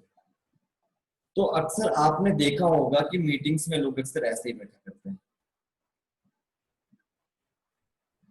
या फिर ऐसे बैठेंगे। ज्यादा ओबीडियंट वाली चीज है, तो वो जब प्लान कर रहे, कुछ सोच रहे हैं, तो ये ऐसे करके बैठेंगे। और कोई ऐसे करके बैठता नहीं मिलेगा आपको मीटिंग में। बैठता है कुछ लोग, पर उसे बहुत बैड माना जाता है। अक्सर जो पर्सनल डेवलपमेंट होती है उसमें इसको बहुत अवॉइड करने कहा जाता है। This is very informal and never. तो आपको जब कुछ ऐसा दिखाना हो, तो आपको जरूरी नहीं कि एग्जैक्टली यूज करना है, आपको अपने अकॉर्डिंग ट्रेड्स यूज करने हैं, बॉडी के पोजेस यूज करने हैं। ये बहुत सारे पोजेस आपको बनाना पड़ेगा, जिससे दो बंदे को बात करते हुए दिखाते हैं। किस तरह की बातें हैं ना, आप वो बंदे की पोज से बता सकते हो। अगर दो बंदा बात कर रहा है, एक बॉस है और दूसरा उसका काम करने वाला आदमी है, आप बता सकते हैं। पोज बनाना है आपको, यही काम आर्टिस्ट का है। जहां शब्द की जरूरत पड़ जाए वहां आर्टिस्ट कमजोर है। जब मैं कॉमिक्स की तो बहुत अच्छी बुक पढ़ रहा था, यानी कि वर्ल्ड लेवल की सारी बुक्स हैं, तो क्या था ना कि वहां पे कॉमिक्स में वर्ड्स जरूर होते हैं, पर वर्ड्स जितने कम हो कॉमिक्स में उतना बढ़िया है। या मूवीज वगैरह भी होती है ना, आपके टाइम में प्रॉपर प्योर आर्ट मूवीज होती है ना, कभी गौर किया, डायलॉग्स बहुत कम होते हैं उसमें। मतलब नॉर्मल तो बातचीत होती नहीं,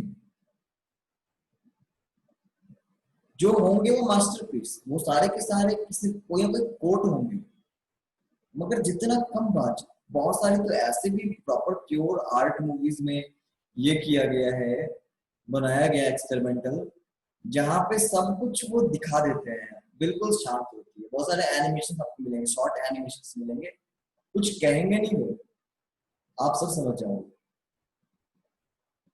तो यहाँ पे क्या है, वो बनाने वाला जो विजुअल एलिमेंट से खेलने वाला इंसान कितना अच्छा है वो पता चल रहा है। तो आप लोगों का जितना कमांड ज्यादा होगा आपके पोज पे, और हम जब पेंटिंग की बात करते हैं तो हमारे पास तो कुछ और ऑप्शन होता ही नहीं है, ना तो ऑडियो होता है और ना तो राइटिंग होती है हमारी, है ना? कोई ऑप्शन तो है ही नहीं। तो हमें कंप्लीटली पोजेस से बनाना पड़ता है। पुरानी पेंटिंग्स देखो आप, रेनेसां पीरियड की, क्लासिकल पीरियड की, जो बहुत सारे जूडास वगैरह की बनी हुई हैं, द लास्ट सपर वगैरह है, बहुत सारे क्रिश्चियन पेंटिंग्स भी हैं। उन सब में आपको क्या मिलता है? बहुत एक्सप्रेसिव बॉडी लैंग्वेज, कोई खड़ा है तो यूं खड़े खड़ा है, बहुत एक्सप्रेशन देना चाहते हैं अपने बॉडी लैंग्वेज से। वही ऑप्शन आपके पास है।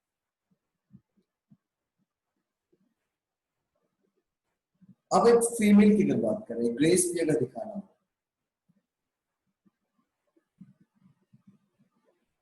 दो लेग, अगर हम लेग की बात करें,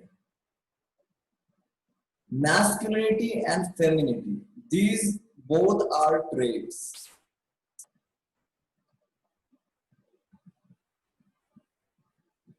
सिर्फ जेंडर पर नहीं है, सिर्फ जेंडर डिटरमाइन नहीं करते हैं, ये ट्रेट्स हैं, और ट्रेट्स सब में होता है। ठीक इसी तरह इस तरह की एक बहादुरी और डरपोक हर इंसान में होता है। आप किसी एक पे काम करके बढ़ाते हो, कोई एक चीज आपके अंदर पहले से होती है ना?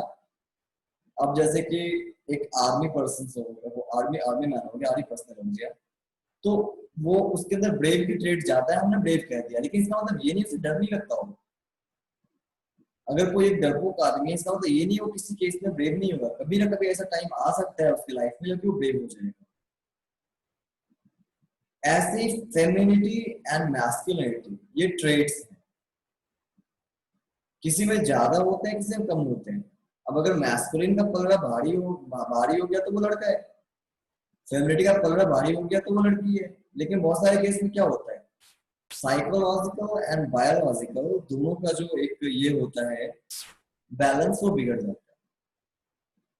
मेरी एक दोस्त है, वो हालांकि पहले लड़का, बेसिकली बाय बर्थ वो लड़का है, बट रिम्स में से ही वो मेडिकल भी की है, बट उसके ट्रेड्स ज्यादा फेमिनिन थे।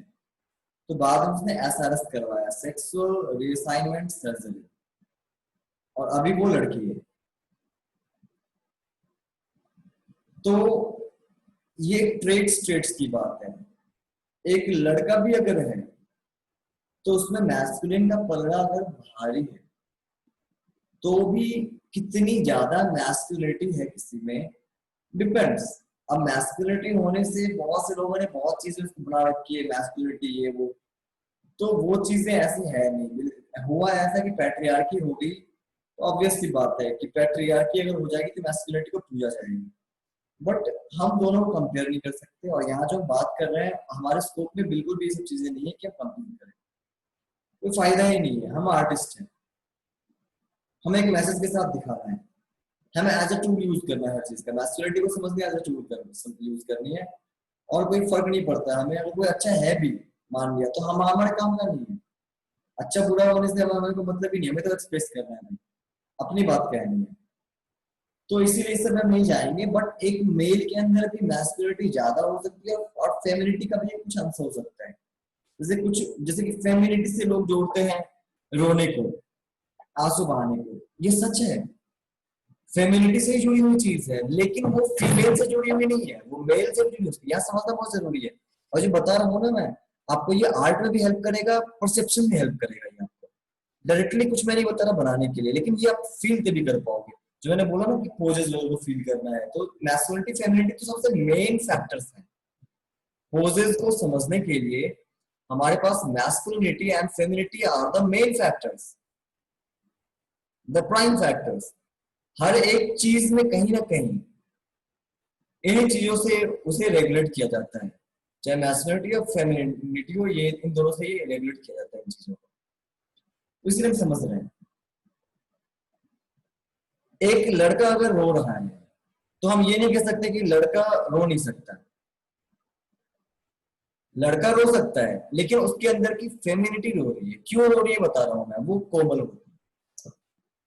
जो फील करेगा वही रोएगा, जो मशीन है वो नहीं रोएगा। रोने नहीं रोने को हमने बहुत जज किया है, बट ये सही नहीं है। बस आप कितनी मशीन है, आप कितने स्ट्रांग है, स्ट्रेंथ मशीन की तरफ ले जाती है। और एक वीकनेस होती है ना, वो आपको फील करना सिखाती है। तो weakness is good and weakness is not exactly weakness, उसको हम समझ रहे हैं ना। मैं जो लोगों ने नाम दिया वो मैं कह रहा हूँ weakness. Weakness is strength many times. आपको एग्जांपल बताता हूँ। मेल अपने लेवल पे, अपने बल पे ज्यादा कुछ कर सकते हैं, इन द सेंस कि वो अपने लॉजिक पे चलेंगे। वो उनका दिल कुछ भी कह रहा हो, वो डर को अपने दबा सकते हैं, वो अपने फीलिंग्स को दबा के भले आगे बढ़ जाएंगे, बट वो अकेले रह जाते हैं। फीमेल का क्या होता है कि फीमेल खुद ना कर पाए, लेकिन they know how to hold relations. और ये भी एक पावर है आपका, आप दूसरे लोगों से कितने अच्छे से मिलके हो, आप कितने से रिलेशन बना रहे हो, बाइंड कर रहे हो, that also helps you, that is your strength. तो हम अक्सर फिजिकल स्ट्रेंथ को देके कह देते हैं, बट नहीं, अगर आप ओवरऑल स्ट्रेंथ को बैलेंस करेंगे तो जिसे हम वीकनेस कहते हैं वो भी स्ट्रेंथ लाती है कहीं ना कहीं से, लोगों से जुड़ती ज्यादा अच्छी से फीमेल। इसीलिए अक्सर रिसेप्शनिस्ट लेके हर एक जगह फीमेल को लाया जाता है, बच्चों को पढ़ाने के लिए फीमेल को लाते हैं। तो कहने का मतलब क्या है कि ये ट्रेड्स हैं और हमें इन ट्रेड्स को समझना है। एक मेल के अंदर भी ये ट्रेड हो सकता है, एक फीमेल के अंदर भी हो सकता है। अगर मेल अगर रो रहा है, आंसू बहा रहा है, आप उसे कमजोर कह सकते हो नॉर्मल लैंग्वेज में, पर वो अल्टीमेट कमजोरी नहीं है, वो उसके फेमिनिन ट्रेट है। वो मेल ज्यादा लोगों से जुड़ सकता है, वो मेल ज्यादा लोगों की भावनाओं को समझ सकता है। तो ये चीज होती है इसमें। तो हम बस इस तरीके से देखेंगे, मैस्कुलिनिटी के साथ क्या आती है, विल पावर बढ़ जाता है। विल पावर क्यों बढ़ता है? विल पावर जबकि दोनों में होता है, लेकिन होता क्या है कि मेल फोकस कर सकते हैं, वो किसी चीज से डेविएट नहीं हो सकते हैं। मैं अच्छा है बुरा नहीं कह रहा इससे, क्योंकि डेविएट ना होना भी एक गलती है। हमने उनके केस में देखा था, तो डेविएट नहीं हो रहा है ना, वो समझिए कि बैल की तरह है, वो सीधा चलता चला जाएगा, वो चेंज नहीं होगा, कभी कभी फ्लेक्सिबल नहीं रहेगा। तो इसीलिए जो मैं बोल रहा हूँ ना बात, उसको सही तरीके से समझना बहुत जरूरी है। मैं कॉमन नोशंस का यूज कर रहा हूँ, बट इसका मतलब ये नहीं कि जज कर रहा है, ठीक है? आप समझ रहे हैं ना, क्योंकि बहुत सेंसिटिव इश्यू है ये। तो मेल ज्यादा फोकस्ड रह सकता है। मैस्कुलिनिटी के साथ क्या आती है? इमोशंस की कमी आती है थोड़ी सी। मैस्कुलिनिटी के साथ क्या आती है? एक्सपेंशन आता है। अगर अब हम फिजिकल ट्रेट्स में आ रहे हैं, एक्सपेंशन, उसकी बॉडी फैलेगी ज्यादा। फेमिनिटी के साथ क्या आता है? श्रिंकिंग। इनसिक्योरिटी भी एक चीज होती है इसकी, फेमिनिटी के साथ एक इनसिक्योरिटी भी आती है। अब इसका मतलब ये नहीं कि फीमेल इनसिक्योर होती है, फीमेल में भी मैस्कुलिनिटी होती है। मैंने बहुत लड़कियों को देखा है, बहुत बोल्ड होती है वो, खासकर जेएनयू में पढ़ने वाले बंदों को तो पता ही होगा। जेएनयू में तो सबसे बोल्ड तो लड़कियां ही है, लड़कों से ज्यादा बोल्ड लड़कियां हैं।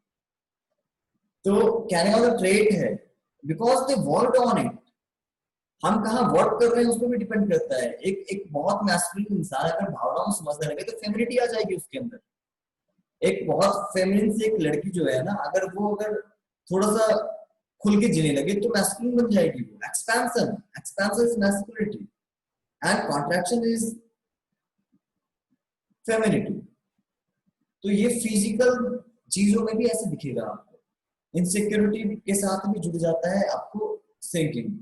अब हम इतना सारा बाउंड्री बना लिया, अब हम इसका यूज करेंगे, अप्लाई करेंगे। पता है अप्लाई कैसे होगा? आपने कभी गौर किया है क्या कि एक फीमेल की जो बॉडी होगी, फीमेल अगर ऐसे बैठ रहा है, मान लिया मेरा एक टेबल है, मैं हल्का नीचे करता हूँ इस चीज को, बहुत ध्यान से देखिए, तो मजेदार चीज है। और होता है ना, ये टिका के हम बैठते हैं, या तो ऐसे करके या ऐसे करके, कुछ हाथ में हमने होल्ड कर रखा है। तो एक मेल अगर बैठेगा, जैसे कि मैं अगर नॉर्मली अगर मुझे कहीं बैठना है तो मैं ऐसे बैठूंगा, और एक फीमेल, अगर फीमेल में भी मैं कह रहा फेमिनिटी जिसमें ज्यादा है, एक फेमिनिटी वाला ट्रेट से अगर बैठने कहा जाए तो वो कभी गौर किया, वो ऐसा होता है। आपका जो ये आप कुछ हाथ ऐसे ट्रिक होल्ड किए हो और ऐसे कुछ बातें कर रहे हैं तो अक्सर इस टाइप का होगा। आप ऐसे ही बात कर रहे हो तो आप इस तरह से बात करोगे। श्रिंकिंग ऑफ द थिंग्स, समझ आ रही है? ये ऐसा करके नहीं करोगे, जितना ऐसा कर सकते हैं ना, माचो माचो करके। वो मैस्कुलिनिटी का ट्रेट है, और जितना ये अंदर करके यूं चलते हैं ना, यूं, this is a trait of femininity. अब तक हम लोग फिजिकल पढ़े थे ना, कि औरतों का अक्सर ये ऐसे होता है कि ये फैल जाता है और ये अंदर की तरफ होता है, दैट वाज फिजिकल। अब हम साइकोलॉजिकली पढ़ते हैं, औरतों में ये होता है, साइकोलॉजी भी एक फैक्टर है। पहले नहीं बताया, मैं पहले बताता तो फिर कंफ्यूजन हो जाती। अब समझिए कि ये एक चीज श्रिंकिंग जो एक होती है ना, एक श्रिंक करने की जो एक चीज होती है, यही फीमेल को ज्यादा अच्छा फ्यूचर सोचने में हेल्प करती है। आपने अक्सर सुना होगा कि female can decide future better, decision ज्यादा अच्छे लेती है फीमेल। मेल के डिसीजन कई बार ना अकड़ और ईगो से इंस्पायर्ड होते हैं। मैंने देखा है अपने पर्सनल इसमें, मैं ये नहीं कह रहा, कुछ कुछ मेल होते हैं जिनमें ज्यादा अच्छी फेमिनिटी भी होती है, कुछ फीमेल भी होती है जो अकड़ू होती है, तो उसकी बात अलग है, वो अच्छा नहीं कर पाएंगे। पर मैंने देखा है बेसिक जो एक ये, जो घर, जिस घर में फीमेल डिसीजन ले रही है ना, वो घर में मैंने देखा हूँ कि ज्यादा पीस रहता है, और ज्यादा वो लोग प्रोलिफरेट करते हैं, ज्यादा आगे बढ़ते हैं, प्रोग्रेस ज्यादा बढ़िया होता है, इकोनॉमिक क्राइसिस कम होती है, ये सारी चीजें होती है जहां जहां फीमेल के हाथ में होता है। जहां मेल के हाथ में होता है ना, वहां पे बैलेंस बिगड़ता है ज्यादा। कभी बहुत आगे बढ़ भी गए ना, तो कभी फाके भी पड़ जाते हैं। सेविंग्स की बात भी करें तो फीमेल, क्योंकि वो इनसिक्योरिटी वाला एक पोर्शन होता है फेमिनिटी के साथ, और इनसिक्योरिटी जरूरी है कुछ हद तक आपके फ्यूचर के लिए, आप फ्यूचर प्लानिंग अच्छे से करते हैं। तो ये जो सिकुड़न है, ये इनसिक्योरिटी वाली चीज है, इसको हम नेगेटिव हमेशा देखते आते हैं। This is not negative, this is feminine, and we can not say कि फेमिनिन गलत है या सही है, क्योंकि फायदा भी है घाटा भी है। तो आप पैर की बात अगर करोगे ना, तो जब बैठेगी एक फीमेल ना, तो जो नीचे का पोर्शन उसका होगा, जो उसका फुट होगा, और एक घुटना, घुटना ऐसे साथ जुड़ जाएगा, घुटना जुड़ जाएगा और नीचे का पोर्शन हमारा फैल जाएगा, फिर नीचे जाते जाते फुट फैल जाएगा। मैं बना के दिखाता हूँ। पता नहीं आप लोग बोर हो रहे हो या मजा आ रहा है आप लोगों को, बट ये चीजें सीखना बहुत ज्यादा हेल्प करेगा। जैसे फीमेल का अगर आप कभी बनाओगे ना लेग वेग, तो ये अगर हो गया, एक घुटना हो गया ये,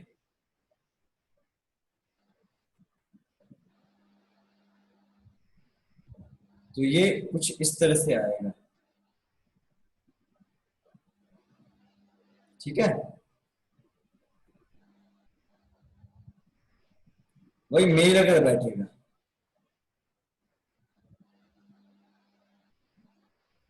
हल्का सा, ये मैं तो एक्सेजरेट कर रहा हूं जिससे आपके समझ आए, आपको कुछ समझने में दिक्कत ना हो, इसलिए इसको एक्सेजरेट कर रहा हूं। This is the case with the male sitting posture. आपको समझ आ रहा है? हेलो। हाँ हाँ। कभी किसी ने गौर किया है इस पे?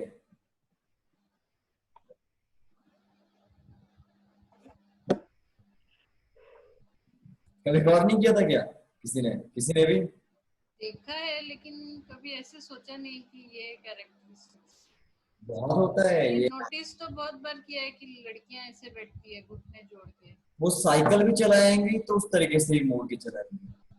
इवन स्कूटर जब चलाती है लड़कियों का हाथ ऐसे क्लोज्ड, हाँ, ये ऐसे रहता है, और लोगों का ऐसे। ऐसे रहता है, जेंट्स का है, तो मेरा जेंट्स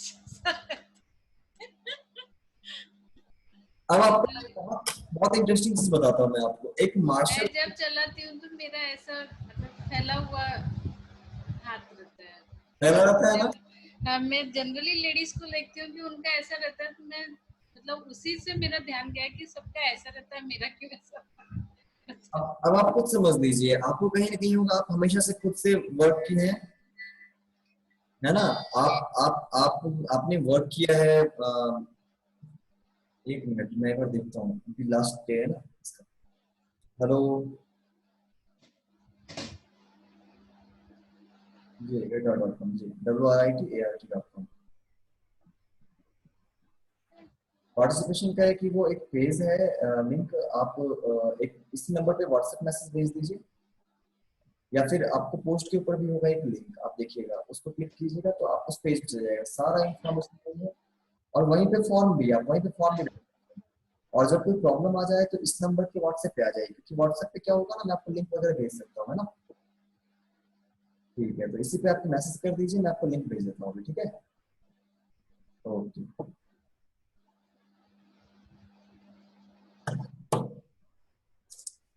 हाँ, तो ये चीज क्या है ना मैम, आप देखिए आपके अंदर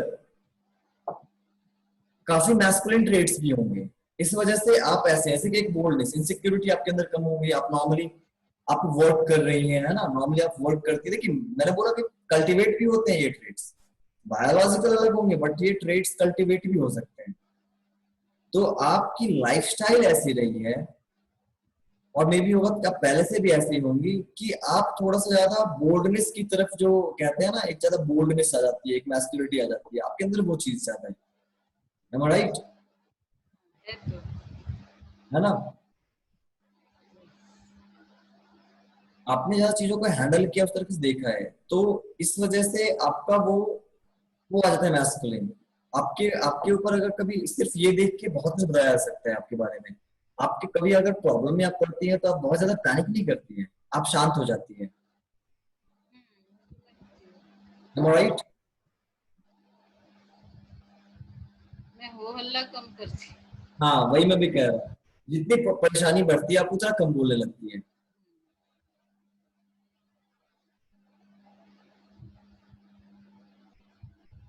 उतना स्लो हो जाता है आपका ये, और आप काम पे ध्यान ध्यान देना शुरू करती है। तो ये सारी चीजें होती है, इस सब पे ध्यान देना पड़ेगा, ये सारे के सारे चीज ये जुड़े हैं। लेकिन कभी कभी थोड़ी सी प्रॉब्लम आपको आती होगी रिलेशंस वगैरह निभाने में। बहुत बहुत बोल्ड हूँ, हाँ बहुत बोल्ड हूँ और मुंह तोड़ भी हूँ। हाँ, वही मैं बोल रहा ना, रिलेशंस बनाने में या फिर आपको बहुत दूर तक का सोचने में, मतलब जो आपको आता होगा ना, आप आगे पीछे फायदा नुकसान या फिर पता नहीं ये नहीं सोच पाते हो आप, उस मोमेंट में जी के आपको जो भी करना कर देते हो। तो ये सारे ट्रेड सही है, तो ज्यादा ना तो खुश होने वाली बात है ना दुखी होने वाली, दोनों का फायदा है सही ना, बात, सभी का फायदा नुकसान। सभी का फायदा और घाटा है। तो यही वजह है ना, लोग कह रहे हैं फेमिनिटी के साथ ही बहुत सारे पैकेज मिलते हैं आपको, मैस्कुलिनिटी के साथ बोल्डनेस मिली है तो बहुत सी चीजें आपने खोई भी है। कोई नहीं, definitely, सही बात। तो, तो यही चीज है, इस पे ध्यान देना बहुत जरूरी है। पैर वगैरह पे रखने का तरीका, पैर पे पैर बिठाने का तरीका, ये दोनों को देख के आप एक झटके में आप बता सकते हैं कि फीमेल है और ये मेल है। आप एक मोमेंट में बता सकते हो, भले ही कभी आपने देखा नहीं हो, कभी आपने इस चीज को इस तरीके से नहीं लिया हो, बट आप अभी अगर देखोगे ना तो आपको पता चल जाएगा। और अब समझ में आ गया कि ये वाली चीज है। सोने वोने का चक्कर भी होता है। अच्छा, कभी गौर किया है लड़कियां कुछ पकड़ के सोना ज्यादा पसंद करती हैं, और कभी लड़कों को सोते देखे हैं? हम लोग सोते थे ना कॉलेज में, ऐसे सोते थे, उसके मुंह पे हाथ है और उसके उसके बॉडी में पैर है। यानी अगर किसी एक जगह तीन चार लड़कों को आप साथ सोते देखे तो आप सर पीट लोगे, सो कैसे रहे ये लोग, जानवरों की तरह किसी के ऊपर हाथ पैर पूरे फैला फैला के वो सोएंगे वो। और वहीं पे ना जब आप गर्ल्स को देखोगे सोते हुए तो वो सिमट सिमट के अच्छे से ना, बहुत एक कंफर्टेबल सा रहेगा, बड़ा कंफर्ट बना के सोते हैं। जैसे लड़के में तरह के टेंस्ड है, इधर उधर भागे हुए इस टाइप का रहेंगे कि भाग क्या भागने की चीज है, मगर वो बड़े आराम से कुछ पकड़ के ऐसे सो जाती है। तो यहाँ पे भी ट्रेट है, अगर एक सोते हुए दिखाना है तो भी अगर दिखाना है, फर्क आता है थोड़ा सा ये। तो ऐसे ही ना एक फ्लेक्सिबिलिटी होती है। और एक बहुत इंटरेस्टिंग चीज मैं आपको ये बताने जाने वाला हूँ आप लोगों को मैं अभी,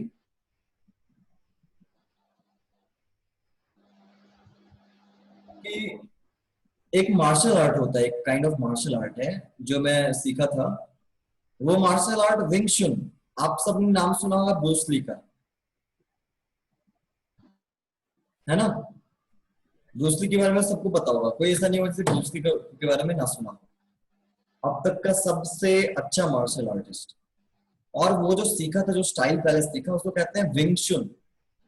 विंग CHUN या TSUN, विंग चुन। ये स्टाइल एक फीमेल ने डेवलप किया था, एक मूवीज के ऊपर एक मैन। ये फीमेल स्टाइल है, और पता है फीमेल स्टाइल कैसी है? वो सेंटर लाइन थ्योरी है। उसकी फाइट की स्टार्ट ही ऐसे होती है।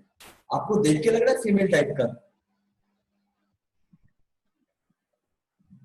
ये सेंटर की तरफ लेके आते हैं इस चीज को, दिख रहा है? ये देखिए, ये स्टाइल आपको लग रही है फीमेल फीमेल टाइप की स्टाइल? ये बिल्कुल सेंटर में लेके आएंगे, ऐसे ऐसे सेंटर में है, और ये उसकी स्टार्टिंग पोजीशन है फाइट की। बाकी सब ऐसे होता है ना, मैस्कुलिन स्टाइल है, ये है करते हैं ना, और ये बिल्कुल सेंटर से होता है ऐसे। तो ये वुमन स्टाइल है, ये वुमन की तरीके से बनाया गया है। इस मार्शल आर्ट की स्टाइल में आपकी एजिनिटी, आपकी इतनी फेमिनिन वाली जो चीजें होती है ना आपकी, वो बहुत साथ देती है, बहुत सपोर्ट करती है। और इस स्टाइल में ऐसा बनाया गया है इसे कि 20 के मतलब 30-40 केजी का इंसान भी 150 केजी के इंसान को भी हरा सकता है। यानी एक चादर वाली चीज हो जाती है। फेमिनिटी को समझने के लिए आप ऐसे समझिए कि एक्सप्लेन ऐसे किया जाता है विंग चुन को, कि एक लोहे का एक बॉल है बड़ा सा, लोहे पे आपने दे मारा, थोड़ा सा पिचकेगा लोहा, लकड़ी के पटरे पे जो आपने दे मारा लकड़ी टूट जाएगी। और एक मोटा सा, एक मजबूत सा, लेकिन एक चादर अगर हमने लगा दिया और उस पे मारा, चादर टूटेगा नहीं, बॉल नीचे गिर जाएगा और चादर वहीं का वहीं रह जाएगा। तो ये चादर सी होती है फेमिनिटी। आपको फील करना होगा सबको, जो मेल है उन्हें भी और जो फीमेल है सबके अंदर फेमिनिटी है, सब फील कर सकते हैं। और मैस्कुलिनिटी भी सबके सब फील कर सकते हैं। आप ऐसा नहीं आप फील नहीं कर सकते, सभी फील कर सकते हैं मैस्कुलिनिटी भी। तो वही चीज है फेमिनिटी, उसका अपना अलग तरीका है। वो फ्लेक्सिबिलिटी से मार्क दिया जाता है वहां। और मैस्कुलिनिटी की बात करें तो वहां पे शियर एग्रेशन एंड पावर होता है, डायरेक्टली डायरेक्ट अटैक टाइप की चीजें होती हैं। तो जहां कहीं भी आपको इस तरह की चीज मिले ना, तो आपको फील करना होगा। एक पेड़ है, एक चौड़ा सा है, और डायरेक्टली किसी के ऊपर ये कर रहा है, अटैक कर रहा है, तो वहां पे मैस्कुलिनिटी वाली फील आएगी। और फेमिनिटी क्या होता है? फेमिनिटी एक तो हो गई कि आपके अंदर ट्रेट है, दूसरा हो गया कि आपने कल्टीवेट किया, तीसरा होता है कि आपके moment to moment masculinity and femininity दोनों ही बदलती रहती है। एक चीज बहुत ज्यादा मैं एग्री किया था, ओशो का मैं एक बार सुन रहा था कुछ भी, कि ये भक्ति वाली बात जो होती है ना, फीमेल कर सकती है, एक फेमिनिन ही प्यार कर सकता है। क्यों पता है? क्योंकि वहां पे एक सरेंडर आती है, दबना और झुकना वही हो पाता है जहां आपके अंदर की फेमिनिटी झुकती है। आप गौर करना ना, आप वल्नरेबल जब हो जाते हो, वल्नरेबल होने का मतलब कोई नहीं, आप जानबूझ के हो जाते हो वल्नरेबल।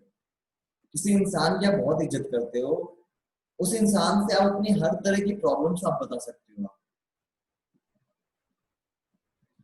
उस इंसान के जजमेंट से आप डरते नहीं हो, वो इंसान कुछ बोल दे तो आप सुन लेते हो, यानी आप झुक जाते हो, आप कहीं कहीं सरेंडर कर देते हो। That is femininity. और मैस्कुलिनिटी इज ईगो ड्रिवन। और जब तक ईगो से ड्राइव किया जाएगा, आप कभी झुक नहीं सकते, आप पोलाइट हो ही नहीं सकते। अब मैस्कुलिन, अ sheer मैस्कुलिन, अ sheer, मैं sheer यूज करूंगा क्योंकि मैस्कुलिन के पास भी एक फेमिनिटी तो होगी। अ sheer masculine person can never be polite, वो पोलाइट हो ही नहीं सकता है। अगर पोलाइट हो रहा है तो फेमिनिन है ओपिनियन। तो यही ट्रेड्स होते हैं। मैं यहाँ मेल फीमेल की बात नहीं कर रहा, मैस्कुलिन और फेमिनिन की बात कर रहा हूँ। A male can be feminine and a female can be masculine. These are just traits। और सब सुंदर बात ये कि हमारे यहाँ शिव को बताया गया है कि अर्धनारीश्वर करके, बहुत कोशिश की गई बताने की, लेकिन हम लोग ना चूक गए। हम लोग गांजा और नन गांजा में करके शिव को रख दिया बस। हमारी जो चीज थी ना, पुरुष प्रकृति, बहुत सही चीज थी, अभी भी है, जानने वाले लोग लगे हुए हैं। तो ये वाली चीज हमें ट्रेट्स देखनी होगी। एक इंसान जब फेमिनिन होता है, एक ही इंसान को अगर आपको दिखाना है, आपका एक कैरेक्टर है, अगर आपको दिखाना है कुछ जगह वो पोलाइट हो रहा है, तो आप जस्ट दिमाग लगाओ कि एक फेमिनिन वाले ट्रेट में क्या क्या आता है। वो इंसान एक्सपैंड गन करने लगेगा, वो ऐसे नहीं बैठेगा पैर फैला के, वो पैर सपोर्ट लेगा, ऐसे बैठेगा। उसकी इसकी स्ट्रेंथ का ही फर्क पड़ता है, ये अगर ऐसे बैठा है, वो ऐसे नहीं, ऐसे बैठेगा।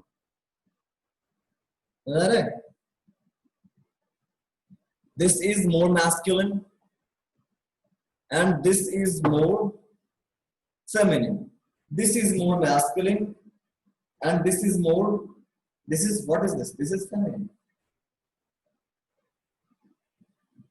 हालांकि पूरे लड़कियों की तरह वो नहीं करेगा, मैं ये नहीं कह रहा कि वो बिल्कुल लड़कियों की तरह करेगा, बट कंपेयर करना है। एक बंदा, हमारा एक कैरेक्टर दो जगह दो तरह का कर सकता है। अगर किसी जगह वो ऐसा जगह गया जहां पे आपको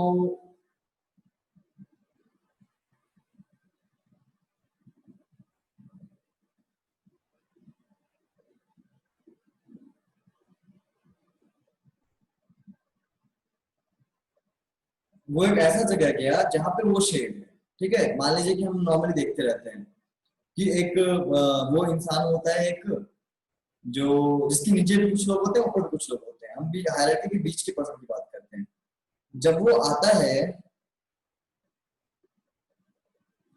जब वो आता है नीचे वाले लोगों के पास हुक्म देने, तो उसके तीव्र लोग होते हैं, वो ऐसे होता है। और जब वो ऊपर जाता है तो हंसते हंसते बोले, सर कभी गौर किए? तो यही है फेमिनिन और मैस्कुलिन चीज है। तो आपको हर एक चीज को इस एंगल से देखना है आज के बाद, मैस्कुलिन क्या और फेमिनिन क्या, इन दोनों चीजों को आप लोगों को देखना है। हर एक चीज, खड़े होने का स्टाइल मैस्कुलिन क्या होगा और फेमिनिन क्या होगा, दोनों चीजें आपको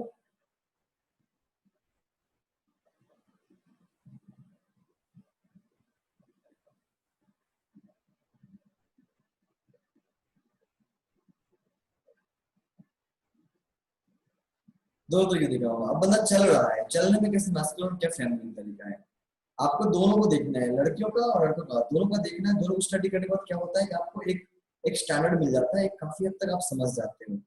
जबकि 100% ये नहीं है rule, we can not take it as a rule, but still ये कुछ हद तक हेल्प करती है ये चीज। और बैठने का तरीका भी हो गया। तो आज से आप लोगों को ध्यान देना है पोजेस जो आप अब तक स्टडी कर रहे थे। तो अब तक आप उसको सिर्फ देख रहे थे कि हाथ कैसे है, पैर कैसे है, और कई बार ऐसा हो रहा था कि एक लड़की लड़का की तरह दिखने लग रही थी, आपको भी प्रॉब्लम आई थी लड़का लड़की की तरह। तो मैं तो पोज का जिक्र नहीं कर रहा था, मैं सिर्फ फिजिकलिटी का जिक्र कर रहा था, क्योंकि पोज उसमें ज्यादा हो जाता है, लेकिन वहाँ पोज की प्रॉब्लम भी थी। आप लोग अब जाएंगे तो अब सब पोज को देखेंगे, किसका पोज कैसा है, ठीक है। अब से जो बनाएंगे आपको पोज पे ध्यान देना है। आज से आप लोगों को ऑब्जर्वेशन को थोड़ा और डीपली जाना है। और वो क्या डीप, और वो क्या है कि फील करना है। अब जज नहीं करना देख के कि अरे ये तो चौड़ा हो गया कंधा, तो ये लड़की की तरह नहीं दिख रहा है, चौड़ा हो गया कंधा ये मेल की तरह दिख रहा है। तो फिजिकल चीज है, ये तो हम देख के समझते हैं ट्रेड्स देख के, लेकिन हमें फील करना है। अब हर चीज को आप लोग फील कीजिएगा कि ये कैसा लग कैसा रहा है, ये किस तरीके से बैठा है। मतलब मैं आपको बता नहीं पा रहा है, आपके साथ बता दिया हूँ मैं, शायद आप लोग समझ गए होंगे। आप समझ रहे हैं ना आप लोग कि अपने आप को उसमें डालना है, आपके अपने अंदर की जो फेमिनिटी है उसको भी लगाना है, आपके अंदर की मैस्कुलिनिटी है उसको भी लगाना है। शुरुआत होगी आपके अपने अंदर की मैस्कुलिनिटी और फेमिनिटी को जान के समझ के, आप यहीं से शुरू कर सकते हो। और इसमें कोई शेमिंग वाली बात नहीं होती है, सभी मैस्कुलिन और फेमिनिन होते हैं। अपने अंदर फेमिनिटी भी फील करता हूँ। फेमिनिटी का मतलब ये नहीं होता है कि मुझे लड़के पसंद आने लगते हैं, that is completely different thing, that is sexual orientation. और ये ट्रेट्स, ये फीलिंग, समझ आ रही है बात आपको? ये एक अलग चीज है, लोगों ने मिक्स कर दिया, हर चीज को मिक्स कर दिया है, बायोलॉजिकल, साइकोलॉजिकल, सेक्सुअल ओरिएंटेशन सबको एक मिक्स कर दिया है, और लड़का लड़की बना के बस जज करते रहते हैं। ऐसी बात नहीं है। तो आप सबको अपने अंदर की फेमिनिटी को देखना है जो लड़के हैं, और जो लड़कियां हैं उन्हें मैस्कुलिनिटी को भी देखना है, और दोनों चीज लगा के आपको मिला देना है, आपके सब्जेक्ट में आपको खो जाना है। और तब आप लोग ये पेड़ पौधे जो होते हैं ना, उनको देख के भी आप 10 लाइन बोल सकते हो। और जिस दिन आप वो सीख जाएंगे ना, उस दिन आप यकीन मानिए आप लकीर भी बना सकते हैं, और वो भी बिक सकती है। अगर आप अच्छे से एक्सप्लेन करके, अच्छे से फील करके बना दिया और एक्सप्लेन भी कर दिया, तो लकीर बिकेगी। यही सबसे इंपॉर्टेंट चीज जो मैंने देखा ना, बड़े आर्टिस्ट की सबसे इंपॉर्टेंट चीज यही होती है कि वो फील करके बनाते हैं, और चूंकि फील करके बनाते हैं तो फील करके बता भी सकते हैं। तो यही एक चीज होती है, और यही एक प्रॉपर्टी थी कि विजेंद्र शर्मा से जो मेरी इतनी अच्छी बन गई ना, वो कहाँ इतने बड़े आर्टिस्ट। और मैं आज से 5-6 साल पहले से 2015 5 साल पहले हमारी दोस्ती हो गई, दोस्ती ही कह सकते हैं, वो दोस्त की तरह बना के, मतलब दोस्त की तरह मानते हैं। और मैं क्या करता था, उनकी पेंटिंग्स जो बनाते थे ना, उनके बारे में मैं एक पैराग्राफ लिख दिया करता था, और वो इतने इम्प्रेस हो जाते थे वो उस चीज से कि एग्जैक्टली वही चीज है, कैसे एक्सप्लेन कर दिया कि क्या था। मैं बस फील करता था, घुस गया उस पेंटिंग में, पेंटिंग को खुद से जोड़ दिया, मैं ही पेंटिंग बन गया, पेंटिंग ही मैं बन गया, और तब फील करने लगा। जो निकलता गया बोलता गया, लिखता गया। तो ये कोशिश कीजिए आप लोग, बहुत सही जगह आप लोग पहुंच रहे हैं अगर आप ऐसा कर रहे हैं तो। यही है आर्ट। हम सारे प्रपंच जो रच रहे हैं ना, बस इसी चीज के लिए रच रहे हैं, यही सबसे मेन चीज है। पोज भी इसी का एक पार्ट है, बॉडी बनाना भी इसीलिए सीख रहे हैं, चेहरा बनाना भी इसीलिए सीख रहे हैं, एक्सप्रेशन भी आके यही जुड़ जाता है, हर एक चीज आके यही जुड़ जाएगा फील करने पे, ठीक है। तो आज एक नई चीज ऐड की हमने कि आप पोजेस बनाना है, लेकिन फील करके बनाना है। मैस्कुलिन क्या, फेमिनिन क्या। एक लड़का ही अगर है लड़ने के पोज में तो कैसा होगा, एक लड़का ही अगर है बड़े अच्छे से अगर गुरु के सामने बैठ के अगर सीख रहा हो कुछ बैठ के, उसका पोज कैसा होगा। एक लड़का है और वो डर रहा है अपने ऑफिसर से, तो वो हल्का ऐसा झुका भी रहेगा, हल्का सा ऐसे भी रहेगा। हम लोग ये पोजिशन अब देखिए मेरा, आपको डरावा नहीं लग रहा मैं, और अब देखिए आपको मैं डरावा लग रहा है किसी भी एंगल से, अब देखिए डरावा लग रहा है मैं आपको।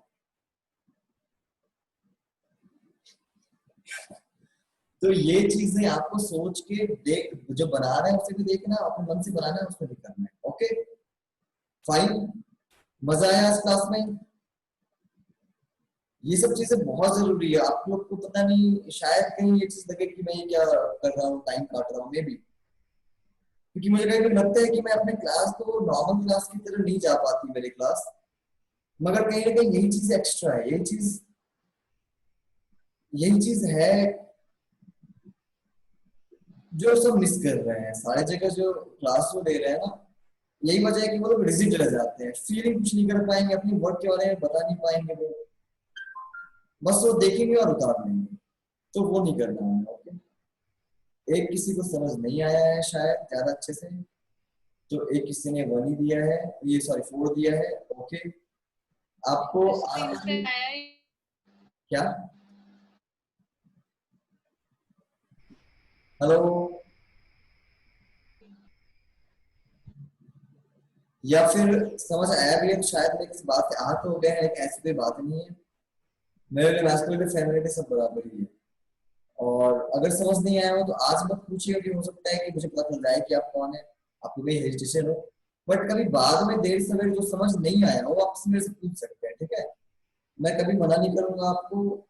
आपको अगर प्रॉब्लम होगी, अगर आपको बहुत बार आपने पूछा नहीं समझ आया, तो आपको मैं अलग से ही बता सकता हूँ, बट कुछ भी अंदर नहीं रखना है, ठीक है? हेजिटेट नहीं करना है, जो भी चीज है आप बिल्कुल पूछें।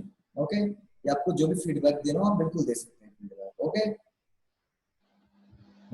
Good night.